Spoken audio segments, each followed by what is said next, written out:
많이 기다리셨죠?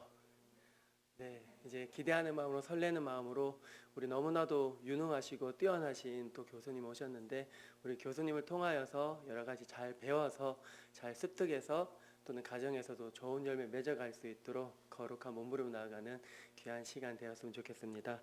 우리 신형섭 교수님 앞으로 모실 때 큰 박수로 환영해 주시겠습니다.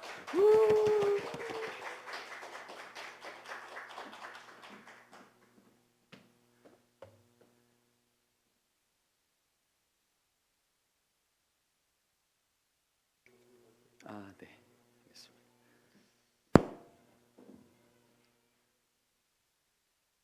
안녕하세요. 반갑습니다. 이전에 저랑 쉐마학교에서 강의를 들으신 분들 계시죠? 한번 손 들어 보실까요? 네. 네, 좋습니다. 오늘 중고등부 그리고 10대 그 이상의 자녀를 둔 부모님들이 주로 계신다는 얘기를 들었어요. 그래서 오늘 강의는 앞부분은 조금 연령을 포괄한 강의를 좀 하겠고, 그리고 뒷부분은 지금 그 연령대에 해당되어지는 믿음의 부모님들에게 성경은 또 기독교 교육학은 어떠한 역할들을 요청하시나, 또 그런 일들이 있을 때 우리에게 어떤 변화가 일어날 건가, 그런 얘기를 좀 나누는 시간을 갖도록 하겠습니다. 제가 기도하고 강의 시작하겠습니다. 주님 감사합니다. 우리에게 하나님의 자녀를 맡기셨습니다. 우리를 통하여 이 땅에 왔지만 우리의 자녀가 아니라 하나님의 자녀임을 인정합니다. 그러기 우리 방식대로가 아니라 하나님 방식대로 양육할 때 우리 아이들의 가장 반짝이며 합당하게 자랄 것을 믿습니다. 주님, 오늘 이 2시간의 강의를 통하여 나의 방식을 내려놓고 하나님의 방식으로 양육하는 것이 어떠한 것인지를 다시 한번 기억하게 하시고, 또 들은 것이 우리의 삶이 되게 하시고, 우리 삶을 통하여서 하나님의 꿈이 우리 자녀의 삶 가운데 이루어지는 걸 눈으로 목도하는 은혜가 우리 가운데 있게 하여 주시옵소서. 감사합니다. 예수님의 이름으로 기도드립니다. 아멘.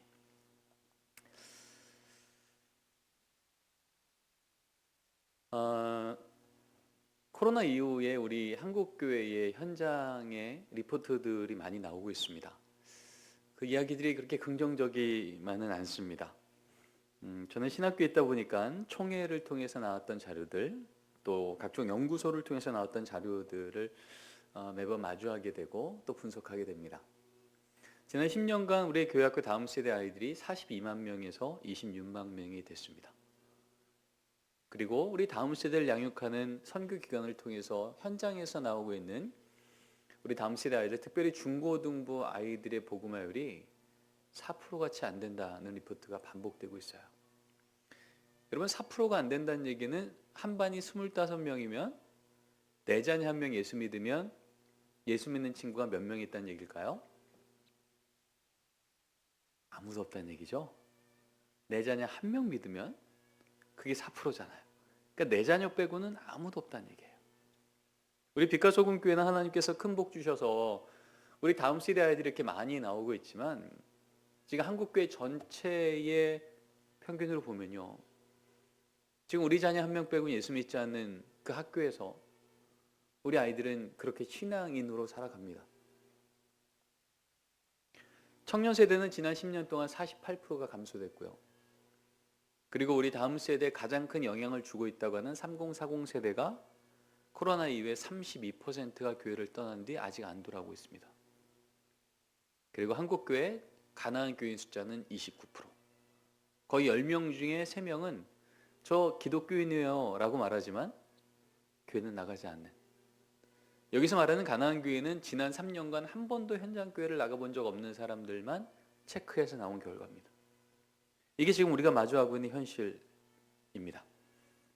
그러다 보니 이런 시대 속에서 우리 다음 세대에게 복음을 전한다는 건 어떤 의미일까에 대한 많은 연구들이 있었습니다. 세계적인 선교학자와 성서학자들이 모여서 연구를 하고요, 그 결과를 책으로 내게 되는데, 옥스퍼드 대학에서 너무나 중요한 자료이기에 이것을 책으로 만들면서 서문에 이렇게 말합니다. 같이 한번 읽어볼까요? 이전에는 시작.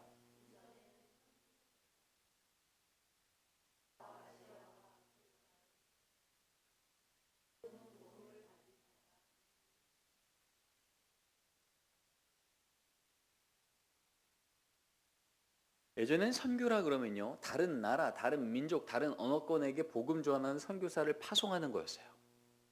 그런데 그렇게 전 세계에서 선교사를 가장 많이 파송하는 나라 중에 하나인 대한민국이 우리 자녀 자체가 미전도 종족이 되니까 이제 선교라고 하는 건 어떤 지역에서 지역으로 옮겨가는 개념만이 아니라, 그것도 너무 중요하죠. 그러나 그것만이 아니라 복음이 있는 자가 복음이 없는 자에게, 복음이 있는 곳에서 복음이 없는 곳으로 전하는 것도 선교라는 거예요. 부모한테 복음이 있어요? 내 자녀한테 복음이 없어요. 우리 교회 복음이 있어요? 이 동네 복음이 없어요. 복음을 전하는 사람이 선교사고요, 복음을 전하는 그 장소가 선교지라는 거예요. 예전에는 내가 선교사면, 여긴 선교지면 우리가 하는 건 선교사역이지라고 생각했는데 아니라는 거예요. 이젠 개념이 바뀌었다는 거예요. 예수 믿는 부모가 15%나 지금 대한민국에 있고, 선교사를 세상에서 지금 두 번째로 많이 파송한다고 함에도 불구하고 우리 자녀가 미전도 종족이면 우리 자녀에게 복음을 전하는 그 사람이 선교사라는 거예요.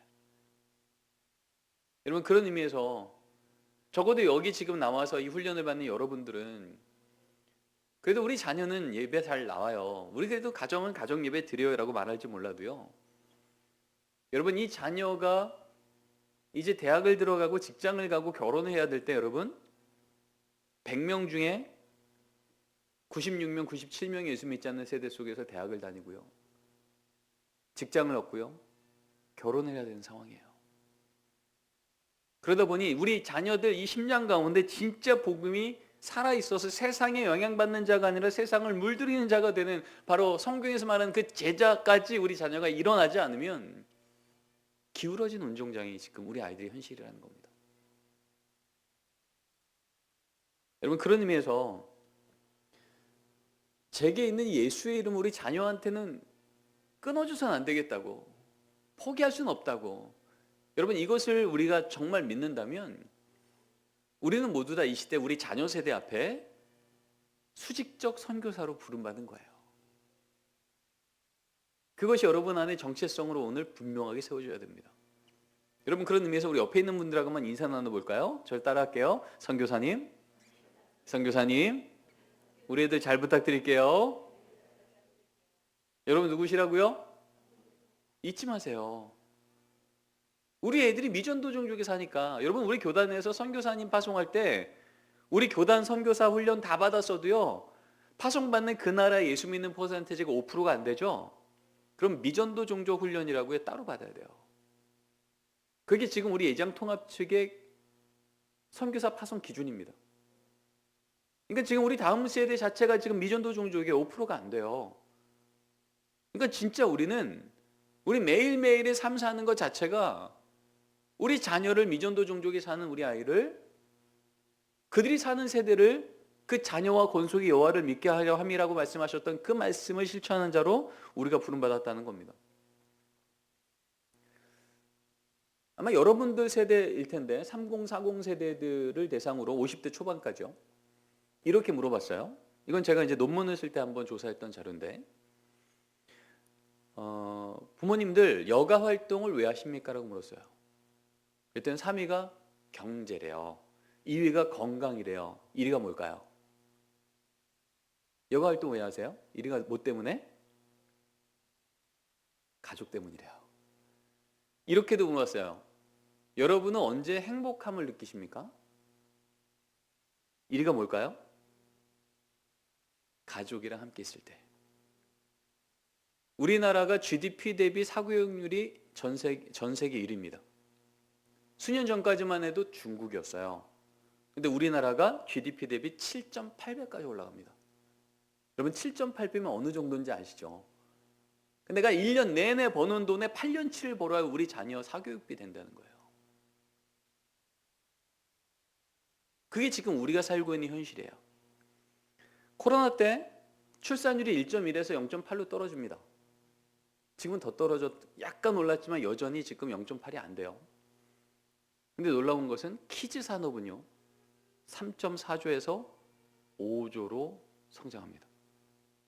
그러니까 아이들 숫자는 주는데 아이들 한 명 한 명을 향한 이 부모들의 투자는 점점 늘고 있다는 거예요.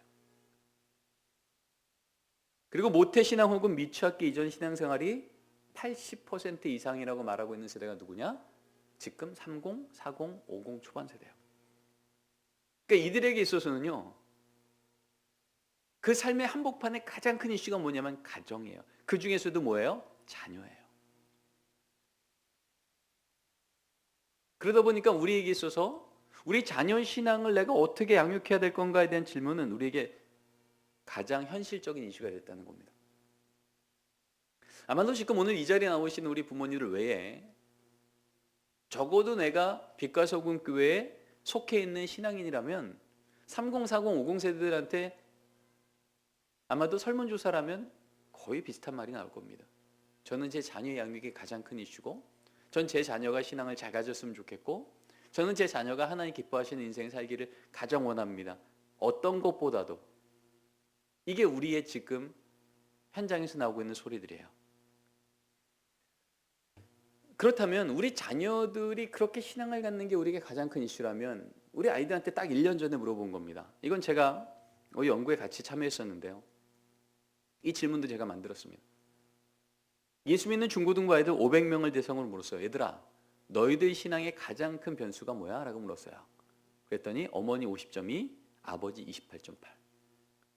1위와 2위를 합한 숫자를 보니까요, 부모가 79%, 목회자가 43.5%, 친구가 26.3%, 교회학교 선생님이 23%예요. 목회자도 교회학교 선생님도 다 합해도요, 내 부모보다 내 신앙에 영향을 덜 주고 있다는 거예요. 그럼 궁금해지겠죠. 이렇듯 내 부모가 내 신앙의 가장 큰 변수라고 하면 과연 그 부모는 우리 아이들한테 어떻게 신앙교육을 하고 있을까? 1998년도에 예수 믿는 부모 1000명을 대상으로 물었어요. 믿는 것과 사는 게 일치하십니까? 라는 질문이에요. 왜요? 이게 가장 큰 영향을 준다니까. 그랬더니 65% 정도가 저는 믿는 대로 삽니다. 적어도 10명에 6, 7은요. 저는 제가 믿는 대로 살려고 몸부림칩니다라고 답했어요. 그런데 딱 20년 만에 저는 믿는 것과 사는 게 일치하지 않아요. 절반을 넘어섭니다. 여러분, 절반을 넘어선다는 얘기 무슨 얘기인지 아시죠? 기준이 바뀌었다는 거예요. 무게중심이 옮겨갔다는 거예요. 상식이 바뀌었다는 거예요. 입으로는 예수 믿어야 된다, 성경 읽어야 된다, 말씀 읽어야 된다 말하지만 정작 내 삶을 봤더니 그렇지 않은 게 내 부모의 현실이더라는 거예요. 그리고 코로나 마지막 3년차 때 똑같은 질문 앞에 특별히 30, 40, 50 초반 세대를 대상으로 물었어요. 그랬더니 이제 완전히 역전됩니다. 불과 20여 년 전만 해도 10명 중에 6, 7은 전 믿는 대로 삽니다 하는데 거꾸로 이제는 10명 중에 6, 7이요. 저는 믿는 것과 사는 게 일치하지 않아요.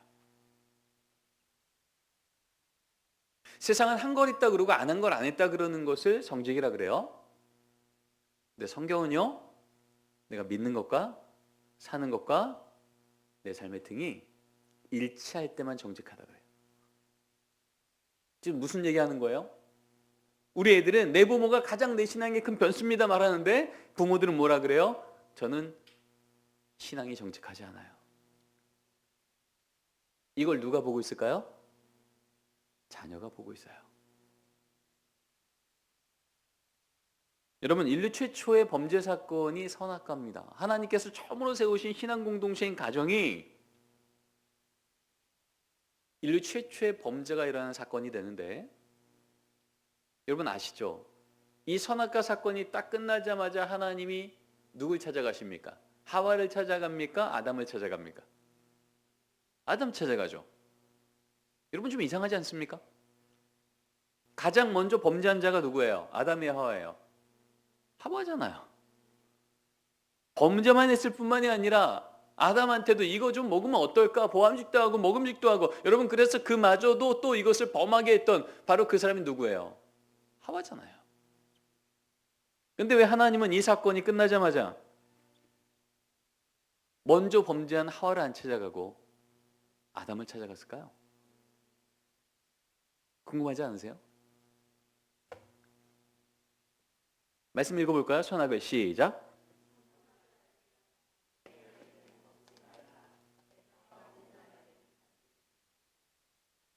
선악과를 범하면 너 죽을 거야 라고 하는 이 말씀이요. 이 말씀 먼저 맡은 자가 누구예요? 하와예요, 아담이에요? 아담이잖아요. 먼저 말씀을 맡았다는 건 엄청난 은혜지만 동시에 뭐냐면 엄청난 책임이에요. 먼저 범죄한 자를 찾아가지 않고요, 먼저 말씀 맡은 자를 찾아오신 거예요. 선악과를 범하면 정령 죽는단 말을 내가 너한테 전했잖아. 여러분, 지금 우리 다음 세대가 3.8% 바닥치고 있는 상황에 하나님이 누굴 찾아가실까요? 우리 다음 세대 찾아가셔서 너 어디 있니라고 물을까요? 아니면 먼저 말씀 맡은 자 부모 세대를 찾아오셔서 너의 자녀가 지금 어디 있니라고 묻겠습니까? 자녀의 부모예요. 부모죠. 여러분, 그래서 우리가 지금 이 자리에 있는 겁니다. 다음 세대가 무너졌는데 왜 신앙 좀 부모 세대를 왜 하나님은 불러다가 다시 훈련시키고 다시 명령하시겠습니까? 인류 최초의 신앙 공동체였던 성경마저도요, 에덴 동산에서의 그 자리에서도 하나님은요 너무 일관적으로 말씀하신 거예요. 먼저 말씀 맡은 자가 책임지는 거라고요. 말씀 읽겠습니다. 시작.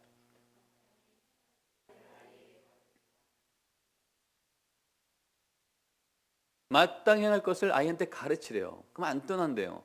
여러분, 왜 우리 한국교회 아이들이 자꾸 교회를 떠날까요? 신앙을 떠날까요? 안 가르치니까 떠나는 겁니다. 왜요? 이건 성경의 진리잖아요. 예외가 없잖아요. 가르치면 안 떠난다는데 왜 떠나요? 안 가르치니까 떠나죠. 여러분, 여기서 말하고 있는 이 길을 가르친다는 이 뜻이 어떤 교리 전하고 지식 전하고 정보를 전달해 주라 이런 얘기겠습니까? 아니죠. 여러분, 이 히브리 원어로 들어가 보면요, 이 길을 가르치라는 단어는 이렇게 한국말로 의역이 됩니다. 삶의 방식을 보여주라. 여러분, 여기서 말하는 이 아이는요, 나르라고 하는 단어인데 뭘 말하면 알아듣는 children, 아동기 뭐 이런 뜻이 아니에요. 여기서 말하는 아이란 단어는요, 갓난아기를 말하는 겁니다.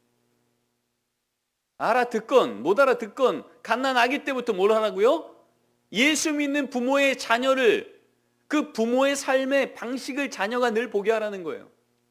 예수 믿지 않는 가정에서는 보이지 않는, 예수 믿는 가정에서만 보이는 기독교인의 삶의 방식을 보이래요. 어떤 방식이요? 위기가 오면 무릎 꿇어 기도하는 걸 자녀에게 보이고, 감사한 일이 생기면 너 똑똑하다, 너 수고했다가 아니라 너에게 지혜 주신 하나님, 너를 인도하신 하나님을 찬양하자. 그렇게 무릎 꿇고 기도했더니 하나님의 능력을 설명할 수 있는 기적 같은 사건이 우리 가정 가운데 딱 나타나면, 이때부터 이 자녀에게 하나님은 귀로 듣던 교리 하나님이 아니라 눈으로 보는 살아있는 하나님이 되는 줄 믿습니다. 성경은 너무나도 일관적으로 말하고 있어요. 신앙은 그렇게 전수되는 거라고요. 삶의 방식이요. 아, 위기가 오면 무릎 꿇어야 되는 거구나. 감사한 일이 생기면 찬양해야 되는 거구나. 길이 안 보이면 말씀에서 하나님의 뜻을 구해야 되는 거구나. 이 신앙의 문법을 교리로 가르치는 게 아니라 부모의 삶의 등으로 보이라는 거예요. 그러면 늙어도 그것을 떠나지 않는답니다. 프로그램의 문제가 아니고요,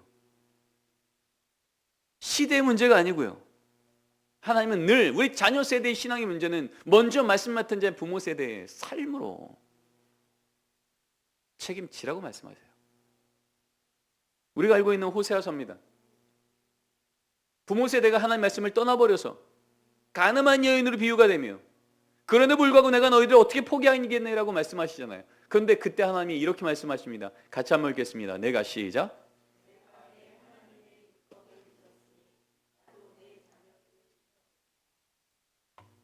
너희 부모 세대가 내 말씀을 잊어버렸으니 나 너의 자녀들 잊을 거야?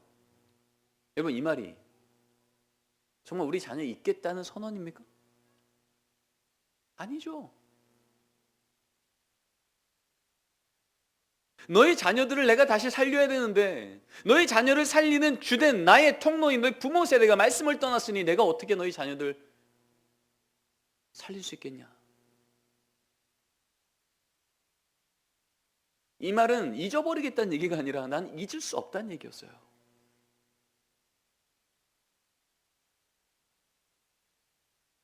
그래서 지금 하나님께서 부모 세대에게 호소하는 겁니다. 너희들 자녀 살리기 위해서만이라도 다시 돌아야 되지 않겠냐?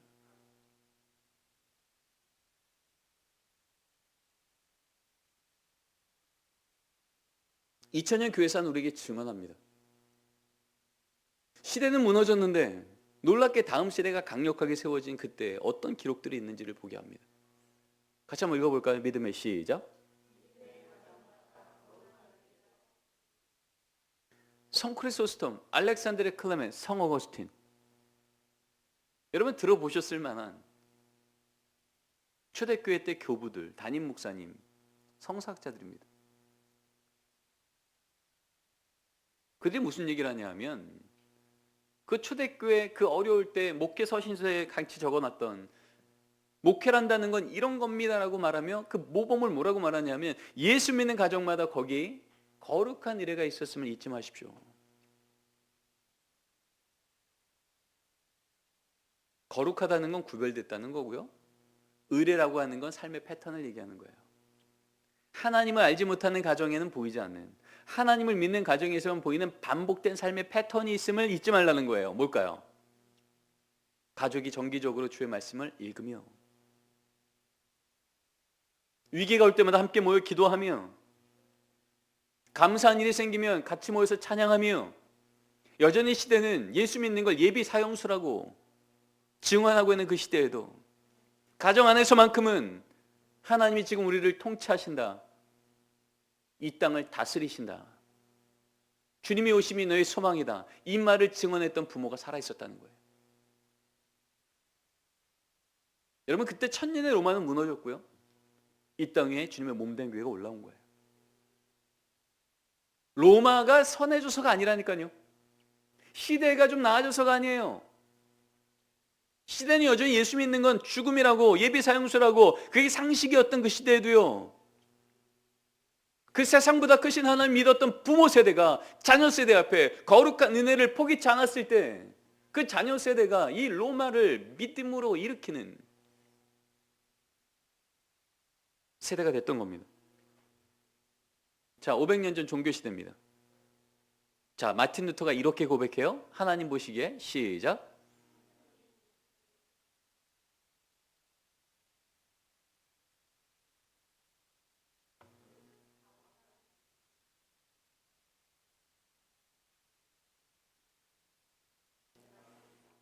여러분 이것은 그냥 외쳤던 설교문이 아니고요, 그 당시에 그 지역의 주지들, 관료들, 그들에게 목숨 걸고 보냈던 편지예요.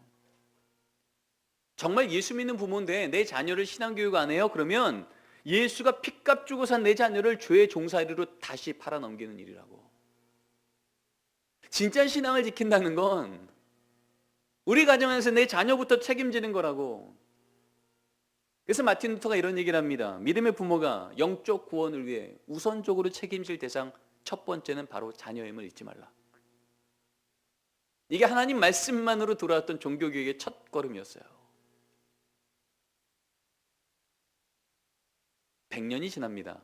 리차드 백스터입니다. 청교도 시대의 대표적인 목회자이자 학자입니다. 그는 이렇게 말합니다. 또 읽어보겠습니다. 부모가 자녀를 시작.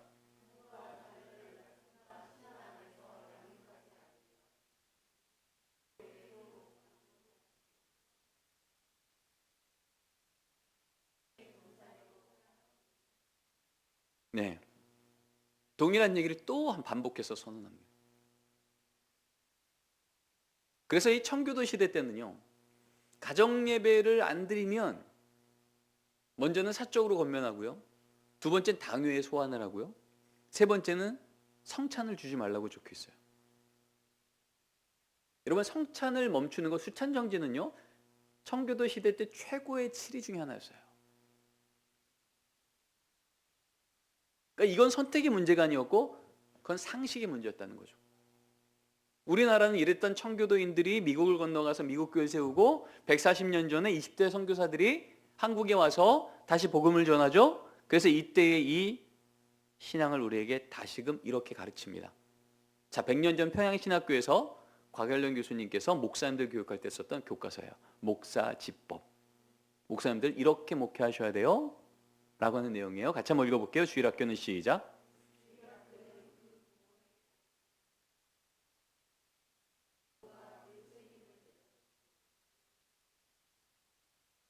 여러분, 주일학교는 부모가 가르치는 걸 뭐 하는 거래요? 보충하는 거래요. 책임은 누가 지는 거래요? 부모가 지는 거래요. 여러분, 이게 우리나라 선교 초기 때부터 배웠던 성경적 부모의 책임입니다. 여러분 아시죠? 주일학교가 250년 전에 시작됐어요. 우리는 주일학교 아이들 잘 맡기면 교회가 알아서 우리 아이들 잘 양육해주고 우린 그저 뒤에서 기도만 하면 아이들 잘 자라겠지라고 생각하지만, 여러분 들어보셨죠? 250년 전에 주일학교가 시작된 배경이 뭐예요? 우리 아이들 정말 성경적으로 잘 길러보자 라고 해서 교회가 결단해서 시작한 겁니까? 분위기상 아니죠? 아니에요. 여러분 아시는 영국 산업혁명 18세기 막 공장에 돌아가고 노동한 것만큼 이제 내 삶이 보장받고 세속화 시대가 시작되면서요, 믿음의 부모님들이요, 심지어 주일마저도 아이들을 공장 보내면서 노동하여서 내 삶을 채우려고 했던 세속화된 부모 세대가 극에 달았을 때입니다. 원래 성경적인 신앙학교인 가정이 무너진 거예요. 원래 성경적인 신앙 교사인 부모가 무너진 거예요. 그때 하나님께서 목회자도 아니고요, 평신도 중에 한 명이었던 로버트 렉스라고 하는 신문사라고 있었던 그 평신도 한 명을 깨워서 대안학교 시작한 거예요. 원래 학교가 무너지니 어떻게 해요? 대안학교라도 세워야죠. 그래서 세운 게 썬데이 스쿨이에요. 주일만이라도 우리 아이들 불러다가 성경 가르치고 글자 가르치고 너희들의 삶은 노동으로 사는 삶이 아니라 은혜로 사는 삶이라고, 그걸 가르치기 시작한 게 썬데이 스쿨의 시작이에요. 그게 교회 학교의 시작이라고요. 그러니까 교회 학교는 원래 학교가 무너져서 세운 대안학교였고요, 이 대안학교가 제대로 서면서 부모들을 교육하기 시작한 거예요. 지금처럼요. 그래서 교회 학교는 주일날 우리 아이들이 영적인 부모인 교사를 만날 수 있는 교회 안에서의 자기 연령에 맞는 양육을 받고, 월요일부터 토요일까지는 가정 안에서 가정의 신앙교사인 부모를 통하여서 신앙을 계속 양육받는 것. 그래서 가정과 교회가 우리 아이들을 한 팀이 되어서 일주일 내내 신앙의 생태계 안에서 자라게 하는 것, 이게 주일학교의 시작부터 지금까지 온 성경적인 원리였던 거예요.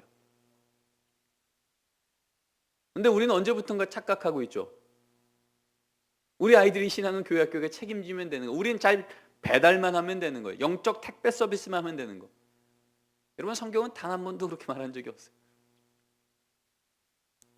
지금 여러분이 훈련받는 바로 이 자리가 다시 성경으로 돌아오는 부모가 되는 길을 훈련받는 거예요. 자, 성경은 세 가지의 믿음의 가정과 부모의 정체성을 말하고 있어요. 오늘 저는 이 부분을 여러분하고 나누고자 합니다. 자, 우리 가정부터 한번 읽어볼까요? 가정, 시작. 이 땅 가운데요, 많은 기관이 있어요. 학교도 있고 소방서도 있고 회사도 있고 국가도 있고. 근데 유일하게 하나님이 직접 세우신 신적 공동체, Divine Institute이 있어요. 그게 구약을 통해서 하나님이 처음 세우신 가정, 신약을 통해서 세우신 교회. 그래서 이 가정과 교회는요, 하나님이 직접 세우신 신적 공동체라고 고백해요.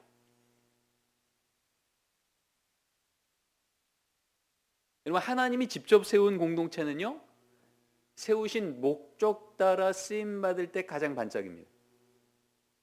목적을 상실하는 순간 그 공동체는 금세 무너집니다. 그래서 가정과 교회는요, 하나님께서 가정을 세우고 교회를 세우신 그 목적을 늘 기억하셔야 됩니다.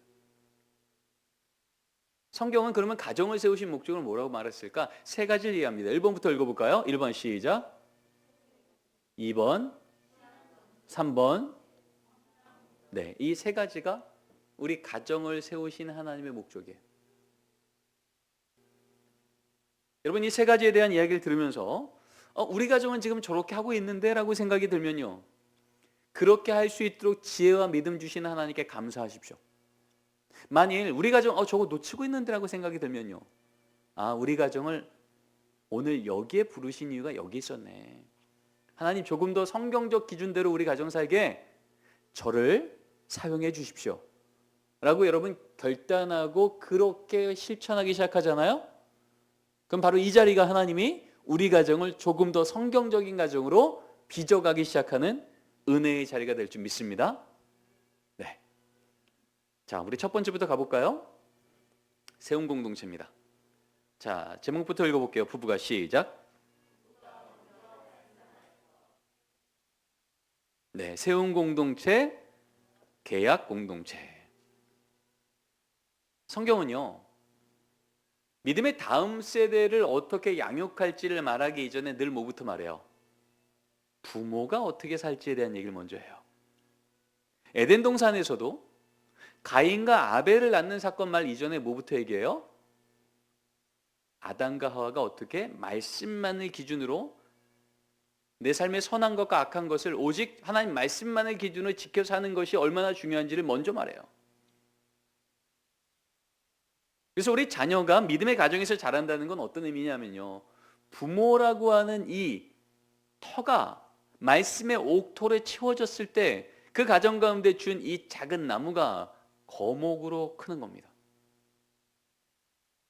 그래서 우리 자녀를 어떻게 신앙으로 양육할까, 이걸 말할 때 우리에게 가장 우선은 뭐냐면요, 어떻게 가르칠까 이전에요, 나는 어떠한 부모로 설 건가가 중요한 겁니다.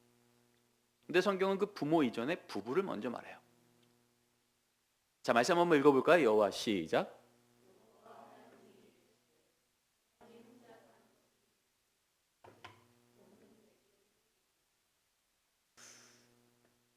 여러분, 가족이 처음 세워질 때의 성경의 명령입니다. 돕는 배필이 되어야 된다. 여러분이 돕는 배필이라고 할 때 어떤 오해가 있냐면, 많은 남편들은요, 아내가 성경적으로 나를 돕는 자가 안 된 거라고 보일 때 좀 답답해합니다. 아내는요, 내 남편이 나에게 돕는 배필의 역할을 잘하지 않는 것 같을 때 우리는 좀 힘들어합니다. 근데 여러분, 돕는 배필이란 이 단어, 가정을 세우실 때 가장 기본적 전제로 명령하신 이 단어가 여러분 과연 그런 의미일까요? 왜 날 안 도와줘? 왜 의미일까요? 아닙니다. 여러분, 이 돕는 배필이라는 단어는 두 단어가 합해진 거야. 하나는 에제르, 하나는 케네게드. 여러분, 에제르라는 단어는요, 여러분 에베네셀 아시죠? 뜻이 뭐예요? 도움의 돌이죠. 여호와가 여기까지 우리를 도우셨다. 그리고 돌 쌓았잖아요. 그게 에베네셀이었어요. 여러분, 거기 나오는 에셀이 여기 나오는 에제르입니다. 그래서 이 에제르라는 단어를, 똑같은 단어를 헬라어로 신약 성경에서 해석한 단어가 뭐냐면 파라클레토스예요. 이걸 우리 한국말로 이렇게 번역해요. 보혜사, 위로자, 동행자. 여러분, 이분이 누구시죠? 성령님이죠. 한마디로 이 에제르라는 단어는 무슨 단어냐면요, 하나님이 인간을 도우실 때 쓰는 신적 용어예요. 그런데 참 신기하게도 하나님이 인간을 도울 때 쓰는 신적 용어를 인간에게 쓴 그 단어가 뭐냐면 돕는 배필이에요. 그러면 하나님이 내 아내를 도우실 때, 낙심한 아내를 힘내게, 넘어져 있는 아내를 일으키게, 절망한 아내를 소망 갖게 하나님이 도우실 때 그 돕는 자의 통로로 쓰신 부름받은 자가 누구라고요? 남편이라는 거예요. 거꾸로요, 내 남편이 믿음이건 건강이건 정서이건 관계이건 무너져서 힘들어서 넘어져 있을 때 하나님이 그를 다시 일으키고 세우시고 회복하려고 하실 때 하나님의 그 회복의 통로로 쓰임받는 첫 번째 사람은 누구라고요? 아내라는 거예요. 이게 돕는 배필이란 단어의 돕는이란 뜻인 거예요. 배필은요, 캐 네게드란 단어인데 캐는 위드란 뜻이고요. 뭐뭐와 같이 네게드는요 마주본다는 거예요. 함께 마주본다는 뜻이에요. 여러분, 함께 마주본다는 얘기는 둘 사이에 계급이 있어요, 없어요? 없다는 거예요. 동등하다는 거예요. 이 말씀이 쓰였던 여러분 족장시대 때는요 철저히 남자와 여자는 계급이었습니다. 그런데 하나님이요 그 철저한 계급이 상식이었던 그 족장시대 때도요 남편과 아내는 동등해라고 말했던 거예요. 왜 동등해요? 그들이 남편과 아내 된 유일한 이유는 뭐예요? 그 남편이 하나님께서 그를 회복할 때 쓰는 옆에 딱 붙여준 동등한 은혜의 통로가 아내요. 동등한 은혜의 통로가 남편이더라고. 이게 그 둘을 한 가정 만드신 이유라는 거예요. 이걸 또 다른 말로 하면 이렇게 해석이 되겠죠. 그래서 돕는 배필은 이런 뜻입니다. 함께 읽겠습니다. 나를 시작.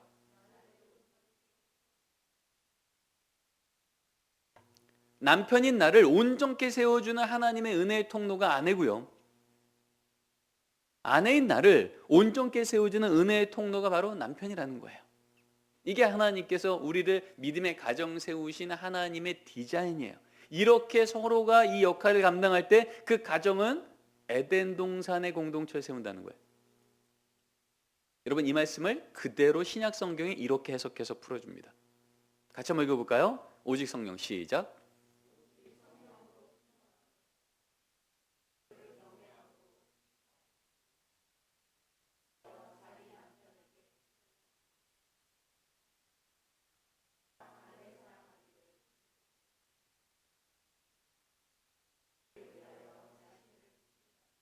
우리는 그런 생각 많이 하잖아요. 성경대로 아내는 남편을 그리스도가 교회 머리인 것처럼 복종하라고 하니까 우리 남편들 아내한테 뭐라 그래요?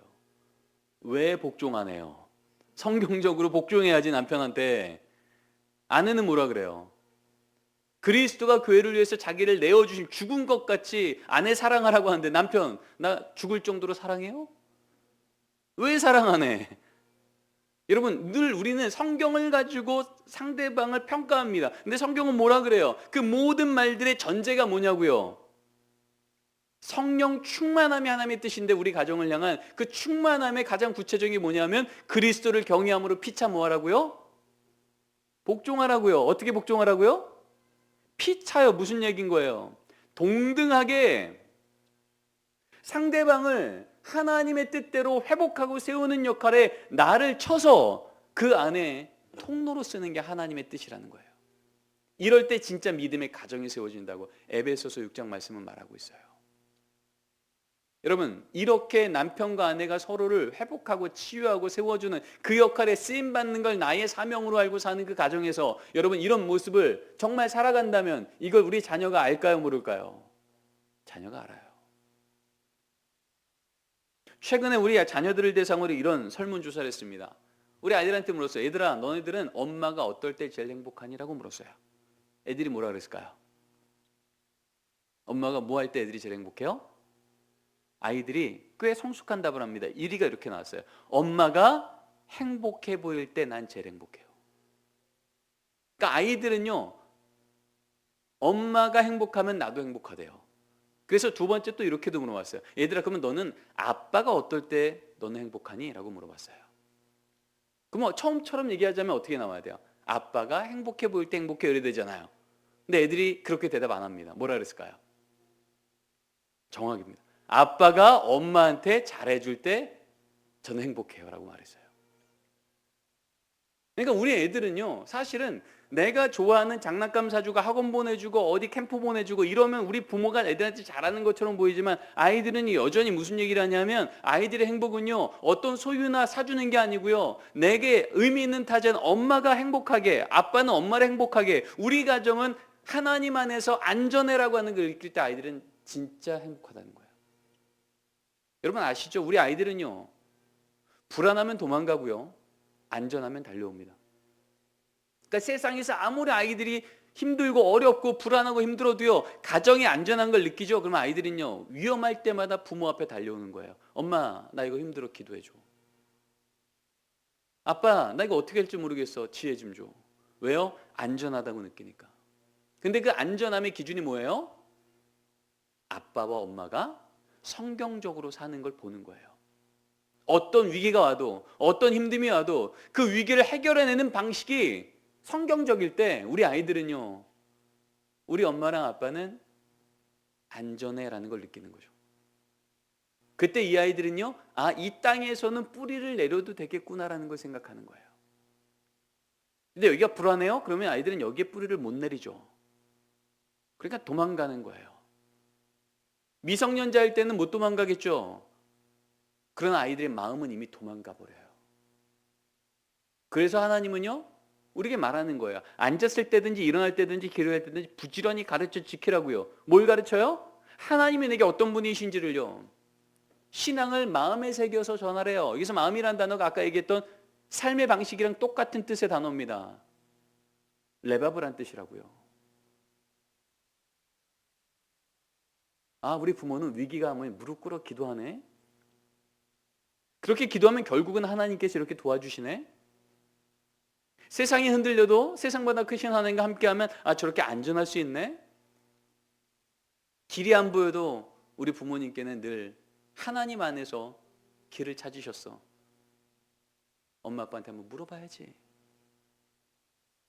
거기서 우리 아이들은요, 진짜 내가 여기에 뿌리를 박아도 되는지, 내가 부모가 사는 삶의 방식대로 살아도 안전할지, 그걸 보게 되는 겁니다. 그때 우리 아이들은 이 가정 안에서 뭘 경험하냐면 성령의 열매를 경험합니다. 머리로 외우고 입으로 고백하는 게 아니라 삶으로 경험합니다. 여러분, 성령의 9가지 열매 한번 같이 외워볼까요? 시작. 사랑, 희락, 화평, 오래 참음, 자비, 양성, 충성, 온유, 절제. 여러분, 하나님이 내게 주신 마음 때문에요, 한 달간을 아이들 앞에서 인내해봤어요. 근데 아이가 조금도 변하지 않아요. 여전히 사춘기에 그 극심함과 흔들림이 여전히 있어요. 그러면 한 달 동안 하나님 때문에 인내했던 게 헛한 겁니까? 아니죠. 아이는 변하지 않았을지라도 하나님 때문에 한 달을 인내했다면 이미 이 부모의 마음에는요, 한 달짜리 인내 열매는 열린 거예요. 부모의 마음속에 하나님의 성령의 열매가 한 달치가 이미 열렸으면 성령님이 이 안에 계신 건데, 그러면 여러분이 성령님은 내 안에 멈추십니까? 아니면 나를 채우시면 넘쳐 흘러 자녀에게 영향을 주십니까? 멈춥니까? 영향 줍니까? 당연히 영향 주시죠. 자녀가 변하기 전에 하나님 때문에 내가 변했어요? 그러면 이제 이미 하나님이 내 안에 역사하는 걸 본 거예요. 그러면 이 걸음은 멈추지 않을 수 있는 힘이 생기는 겁니다. 아, 하나님 계시는구나. 그래서 자녀를 양육한다는 건요, 우리 자녀의 반응이 중요한 게 아니고요, 부모의 반응이 중요한 거예요. 우린 늘 우리 자녀를 양육하며, 특별히 청소년 자녀를 둔 부모들은요, 우리 아이들이 내게 하는 저 반응 때문에 너무나 많이 우리는 멈춰요. 근데 성경은 단 한 번도 우리 자녀의 반응이 중요하다고 말하지 않으세요. 늘 뭐라고 얘기하냐면 그 자녀의 반응 앞에 부모는 어떻게 설 건가를 명령하세요. 신명기 31장에 가면 이런 말씀이 있습니다. 너의 자녀가 가나안 땅에 들어가서 여호와를 알지 못하는 세대가 될 때라는 말이 나와요. 여러분, 좀 당황스럽지 않습니까? 이게 요단강만 건너면 가나안 땅 들어간 상황이라고요. 40년을 불기둥 구름기둥 만나 매출하기, 누가 봐도 하나님 살아계신 것을 맨날 경험했던 이 부모 세대인데, 자녀들도 함께 그걸 경험했는데 하나님 말하는 거예요. 근데 너희 자녀가 저 가나안 땅 들어가면 여호와를 모르는 세대가 될 거야. 너희 자녀가 저 대학 들어가면, 너희 자녀가 고등학교 올라가면 하나님 부정하는 세대가 될 거야. 그 말하고 있는 거예요. 근데 그 다음에 뭐라고 연결되냐면, 여호와를 모르는 세대가 될 때 너희는 그들이 여호와 경유하기를 가르쳐야 할지니라. 우리는 우리 자녀가 대학 가서 여호와를 거부하고 우리 자녀가 그때가 되어서 예전 같은 행동 보이면 하나님 쟤네들 좀 돌아오게 해주세요. 저 지쳤어요. 힘들어요. 라고 기도할 텐데 성경은 뭐라고 우리에게 먼저 선점하시냐면 그때가 될 때 여호와 알기를 누구한테 맡긴다는 거예요? 부모인 우리한테 맡긴다는 거예요. 그때에 여호와 경외하기를 가르쳐야 할지니라. 그러니까 아이들의 반응이 중요한 게 아니고요. 그런 상황 앞에 부모는 어떻게 반응할 건지 거기에서 하나님의 붙드심의 역사가 진짜 일어난다는 거예요. 세상 핑계 삼는 게 아니라 세상보다 크신 하나님이 진짜 내 안에 있는 걸 믿으면 부모는 세상이 흔들려도 아이들이 흔들려도 다시 돌아올 수 있는 힘이 있다는 거예요. 여러분 아시죠? 바람 불 때요 가지는 흔들려도요 뿌리가 살아있으면 다시 돌아옵니다. 그래서 많은 기독교 교학자들은 부모를 뭐라고 말하냐면 우리 다음 세대, 자녀 세대의 거울이라고 말해요. 아무리 아이들이 멀리 도망갔어도요 거울인 부모가 그 자리를 지키고 있죠? 그럼 아이들은 돌아올 길이 보이는 거예요. 근데 아이들이 도망갔을 때 부모들도 어찌할 바 몰라 같이 넘어져 있어요. 아이들이 길을 잃어버리는 겁니다. 세상에 하나님을 잃어버리는 어두운 세상이 되어서 자녀가 잠시 어둠 속에 헤맬지라도 여러분 우리에게 빛이 있으면 그 빛을 바르게 그 자리에서 지키고 있으면 아이들은 돌아올 길이 보이는 거라고요. 근데 우리는 뭐라 그래요? 아이가 흔들려 저도 힘들어요. 우리마저 빛을 놔버리면 돌아올 길이 안 보이는 거예요. 그래서 성경은 두 번째로 뭐라 그러냐면 믿음의 가정은 신앙 유전 공동체가 아니라 신앙 전수 공동체다. 믿음의 부모들이 어떤 오해를 갖냐면요 자꾸 신앙이요 유전인 줄 알아요. 그러니까 내가 평생 신앙 잘 지키고 생각날 때마다 하나님 우리 자녀 믿음 주세요라고 기도만 하면 알아서 하나님께서 우리 자녀 신앙을 길러줄 거라고 착각한다는 거죠. 근데 여러분 성경 보십시오. 그렇게 믿음 좋았던 사무엘이요. 그렇게 평생 내 직업 자체가 성소를 짓고 예배만 하는 거였던 엘리가요. 여러분 그 자녀가 신앙 좋았습니까? 아니잖아요. 그러면 하나님이 실수한 겁니까? 그렇게 평생 사사기 시대를 말씀 시대로 바꾸던 사무엘의 자녀가 그렇게 타락하고 무너진 게 하나님의 실수였냐고요? 아니잖아요. 성경은 단 한 번도 부모가 믿음 좋으면 자녀는 알아서 신앙 유전되라고 말한 적이 한 번도 없어요.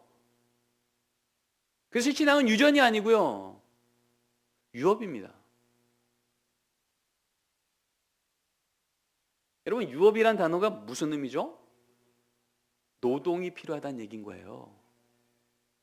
하나님은 우리에게 그런 노동을 요청하신다는 거예요. 그래서 이것을 신학자들이 뭐라 그러냐면 개혁신학 안에서의 신앙은 일신 전속권이란 단어를 써요. 일신. 한 사람의 믿음은요 그 사람과 하나님의 일대일의 관계에서 하나님 주시는 선물이라는 거예요. 내 자녀에게 하나님께서 믿음 주실 때 부모를 그 신앙을 갖게 하는 통로로는 쓰시지만 부모가 그 자녀의 신앙을 책임질 수 없다고요. 엄밀히 말해서는요. 우린 통로로 쓰임받는 거예요. 그러면 우린 뭘 해야 되는 거예요? 알아서 믿음 주시겠지가 아니고요. 오늘도 날 통해서 믿음 주실 하나님 앞에 내가 응답해야지가 돼야 된다는 겁니다. 자, 말씀 읽어볼까요? 내가 그로 시작.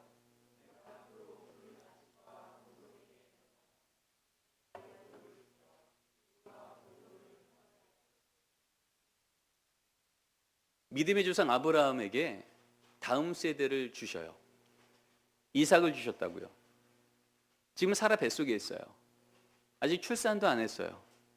근데 하나님께서 웬일인지 출산도 안 했는데 이 아브라함과 사라 앞에 딱 나타나셔서 얘기하는 거야. 아브라함아, 내가 24년 전에 저 메소포타미아 땅에 있던 너를 여기 가나안 땅을 불러서 재산 주고 믿음 주고 건강 주고 리더십 준 이유가 뭔지 알아? 더 많이 누리고 더 많이 취하라는 얘기가 아니라 너를 통해서 바벨탑 사건으로 이 땅 가운데 하나님 하는 백성이 흩어져 버린 이때에 너를 통해 여호와의 의와 공도를 네 자녀와 네 자녀가 속한 공동체가 섬기는 걸 내가 보고 싶어서. 그래서 너한테 믿음 준 거야. 그래서 너한테 재산 준 거야. 그래서 너한테 리더십 준 거야. 이 목적 분명히 하면 내가 너의 가정 책임진다. 근데 이 목적 상실하면 너에게 했던 그 모든 약속은 너의 바람일지 몰라도 너의 삶은 절대 안 될 거다.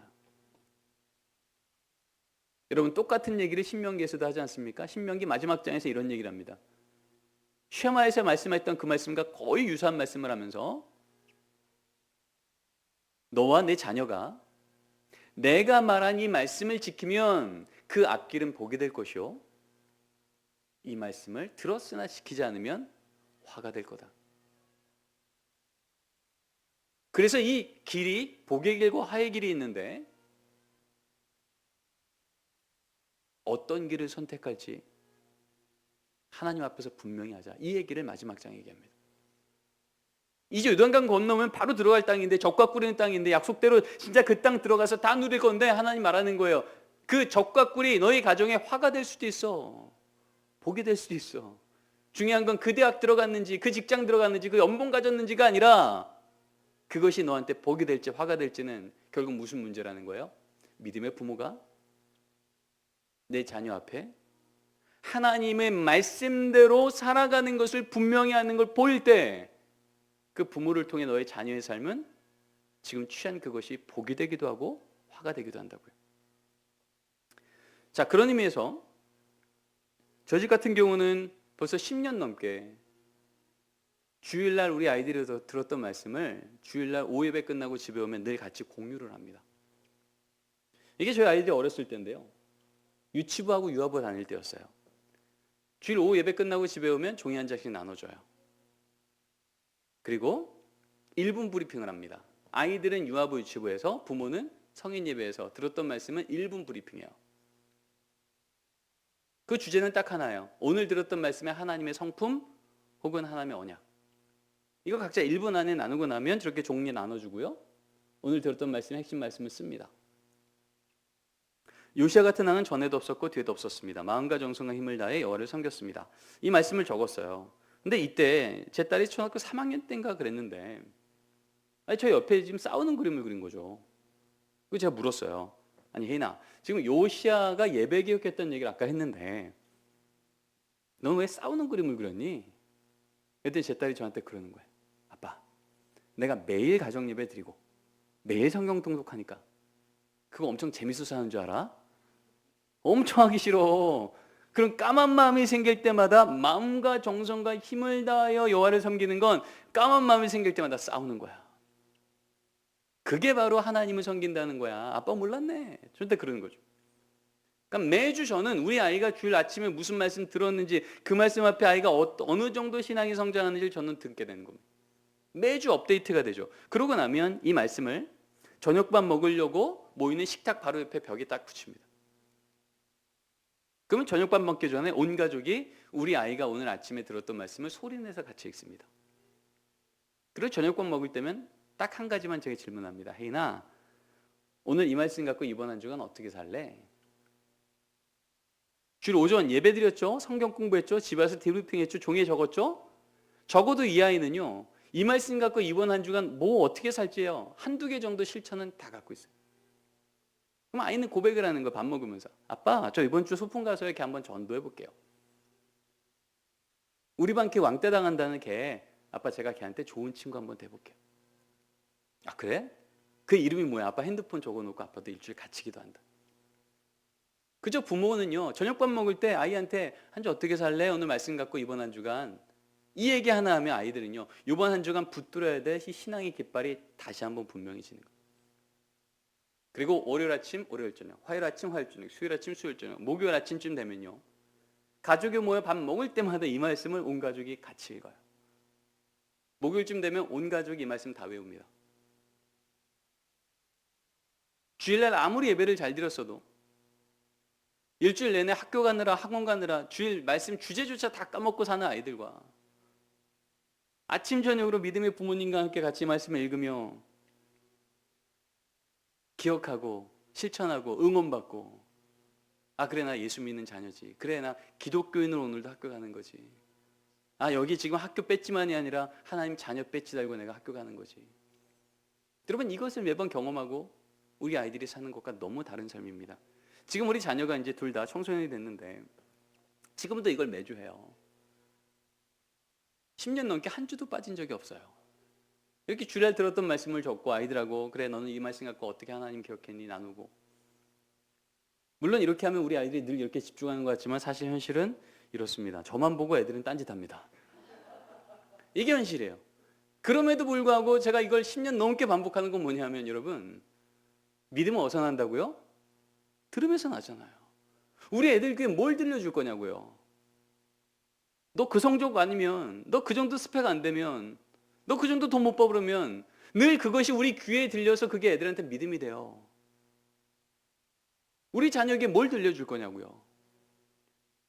우리는 새벽 기도 가서 늘 기도하죠. 중요한 시험 있을 때마다 기도하죠. 하나님, 말씀대로 우리 자녀가 잘 살게 해주십시오. 이때도 붙들어 주십시오. 약할 때가 감되기 시작했다고 말씀하시는 하나님, 말씀대로 기도하오니 하나님 우리 자녀와 동행해 주십시오 라고 기도하지만 문제는 뭐예요? 그렇게 새벽 기도 끝나고 집에 와서 밥 먹을 때 뭐라 그래요? 근데 너 성적은? 근데 너 시험은? 근데 너 학원은? 우리 자녀 귀에 늘 들려지는 건 뭐냐 하면 예수 믿지 않은 부모랑 전혀 다르지 않은, 엄마 입으로는 예수 믿는 게 중요하다고 하지만 늘 점검하는 건 성적이네, 대학이네, 돈이네. 우리 자녀 눈에 보이고 귀에 들리는 게 세상과 다르지 않을 때 아이들은 그 중요한 시험 기간에 교회 오는 게 불편한 거예요. 왜요? 내 인생을 진짜 안전하게 해줄 만한 게 예배보다 수학 문제 하나 더 푸는 것처럼 보이거든요. 그리고 예수 조금 더 믿게 결단하는 것보다 영어 성적, 수학 성적 한두 개 더 맞는 게 더 기뻐하는 게 내 눈앞에 보이는 부모일 때 그게 믿음이 되는 겁니다. 우리 자녀들은 생애 주기마다 성장합니다. 왜냐하면 성경은 말하거든요. 철을 따라 열매 맺는다고요. 여러분, 우리 자녀가 세례받을 때, 성만찬 처음 경험할 때, 첫걸음마 시작, 주일학교 입학, 초등학교 입학, 방학, 개학, 핸드폰 처음 사용하고 동과신앙, 과학신앙, 수련회, 단기선교, 성탄절, 할로윈, 부활절, 말씀, 기도, 예배, 섬김에 대해서 질문한 날, 수술받은 날, 질병을 발견한 날, 애완동물과 생활하기 시작한 날, 송구영신날, 생일날, 국경일날, 명절일날, 취직일날, 이직일날, 졸업식날, 입학일날, 군입된 날, 군 제된 날. 우리 자녀의 인생에 한 번은 반드시 거쳐가야 될 저 인생 주기요. 저 때마다 그래 너 수고했다, 너 애썼네 라고 밥 한 번 사주고 넘어가는 게 아니라 우리 자녀 입대하기 전날 가정에서는 부모와 자녀가 어떤 대화를 나누면 좋을지 성경 구절 하나 주고 질문 하나 주고 성경에서 말하는 권면상 하나 주고 요 세 문장만 있는 이 엽서 크기 하나만 있어도요 믿음의 부모가 입대 전날 자녀하고 할 얘기가 많은 거예요. 아들, 너 내일 입대잖아. 하나님 말씀은 이렇게 말씀하시네. 돌아보니까 아빠가 군대 입대 전날 너의 할아버지 있잖아. 아빠한테 그 아버지가 이런 말씀하셨어. 그래서 아빠가 그걸 늘 기억했지. 아빠는 군대가 힘든 기간이라기보다는 성장했던 기간이야. 늘 예수 믿는 친구들만 했던 내가 예수 안 믿는 친구가 훨씬 많은 군대 들어가서 처음 어렵지만 이렇게 말씀대로 걸을 때 하나님 이런 은혜 주셨다. 믿음의 부모가 자녀에게 내 삶을 나눠주며 나누는 시간들을 갖는 거예요. 취직 첫날, 이직 첫날, 송구영신 날, 우리 자녀가 수술 때 오른 날, 질병을 발견한 첫날, 여러분 그 인생의 중요한 걸음걸음마다 성경은 이럴 때마다 우리 인생이 결핍이 아니라 하나님의 은혜가 진짜 필요할 그때라고 이런 자료들을 하나씩만 교회가 준비해줘도 우리 믿음의 부모님들은 어떤 걸음을 갈 수 있을까? 이 교회는 애틀랜타에 있는 놀스포인트 커뮤니티 처치라고요. 제가 이 교회를 한 3번, 4번쯤 방문했는데 이 교회는 다음 세대를 참 잘 양육합니다.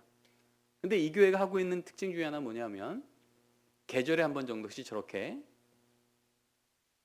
왼쪽은 교육 목사님이고요. 가운데는 학부모 대표고요. 오른쪽은 그 분야의 전문가예요.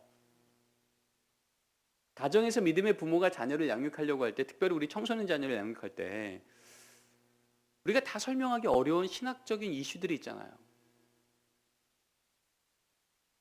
신앙과 진화론 어떻게 설명해야 될지, 신정론, 하나님은 선한데 세상은 왜 이렇게 악한지에 대해서 어떻게 설명해야 될지, 핸드폰, 인터넷, 게임, 신앙과 학업은 어떤 관계가 있는지, 신앙과 진로 선택은 어떤 관계가 있는지, 사춘기 들어선 이 아들하고 아빠하고 말이 통하지 않을 그때 어떻게 부모는 자녀를 도와줘야 될지, 갑자기 나는 교회 나오지 않겠다고 말하는 이 자녀 앞에 부모는 어떻게 이들을 안내해야 될지, 우리가 역량을 채워야만 우리 자녀를 도울 수 있는 바로 그런 영역들에 대해서 계절에 한 번 정도씩 주일 오후 예배 시간에 믿음의 부모와 교사가 함께 이렇게 배워가는 것들을 계속합니다. 레이크 포인트 처치 같은 경우는 이제 달라스에 있는 교회인데요. 여기는 교회 로비에 들어가서 가장 가까이 보이는 로비에 가정 신앙 훈련 리소스 센터라는 거를 만들었어요.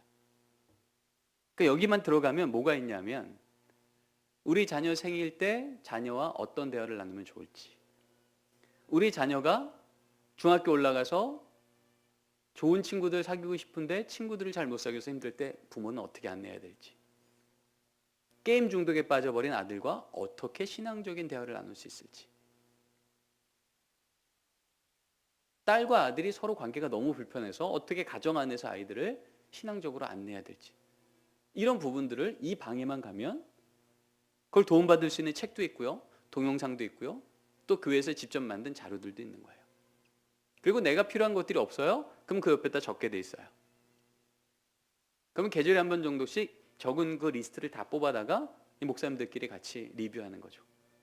그래서 우리 교회에서 이 질문 앞에 이런 책 한번 보면 됩니다라고 책을 선정하고 또 교인들한테 알려주고, 그래서 믿음의 부모님들이 교회 학교만 위탁하고 그냥 기도만 하는 게 아니라 유업이요, 나를 통해서 하고자 하는 하나님의 일하심에 부모가 동참하고 함께 배우고 함께 성장하고 자녀들과 그 걸음을 같이 걸어내는 것. 특별히 청소년 시기 때 우리 아이들의 질문은요, 그건 독이 아니라 성장을 위한 디딤돌이 되는 건데, 우리 부모들은 우리 아이들의 질문 앞에 불편해하죠. 엄마, 내가 이슬람 가정에서 태어났으면 나 무슬림 되는 거 아니었어? 내가 기독교 가정에서 태어나서 예수 믿는 거잖아. 그러면 굳이 내가 예수를 꼭 믿어야 돼? 이런 질문들이요. 이런 것들 앞에 내 말로 다 설명할 수 있는 한계들 앞에 이렇게 교회의 도움을 받는 것, 이런 걸음들을 또 걸어가기도 하더라는 거죠. 자, 세 번째는 이제 비로소 우리 자녀들의 이 청소년 시기 때는 우리가 신앙교육을 어떻게 구체적으로 해야 될 건가에 대한 얘기를 좀 나눌 건데요. 우리 10분만 쉬고 해도 될까요? 네, 지금 2시 7분인데요. 우리 2시 15분까지 8분만 쉴게요. 자, 2시 15분에 다시 모이겠습니다. 박수로 마치겠습니다.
자, 이제 시작해도 될까요?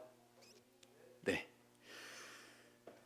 세 번째 영역은 이제 우리 가정이 우리 자녀와 함께 성장해야 된다는 얘기인데요. 특별히 하나님께서 우리 부모를 자녀와 함께 성장하게 할 때 우리 정비사로 두지 않았고 정원사로 불렀음에 대한 이야기를 나누고자 합니다. 제목 한번 읽어볼까요? 다음 세대 시작.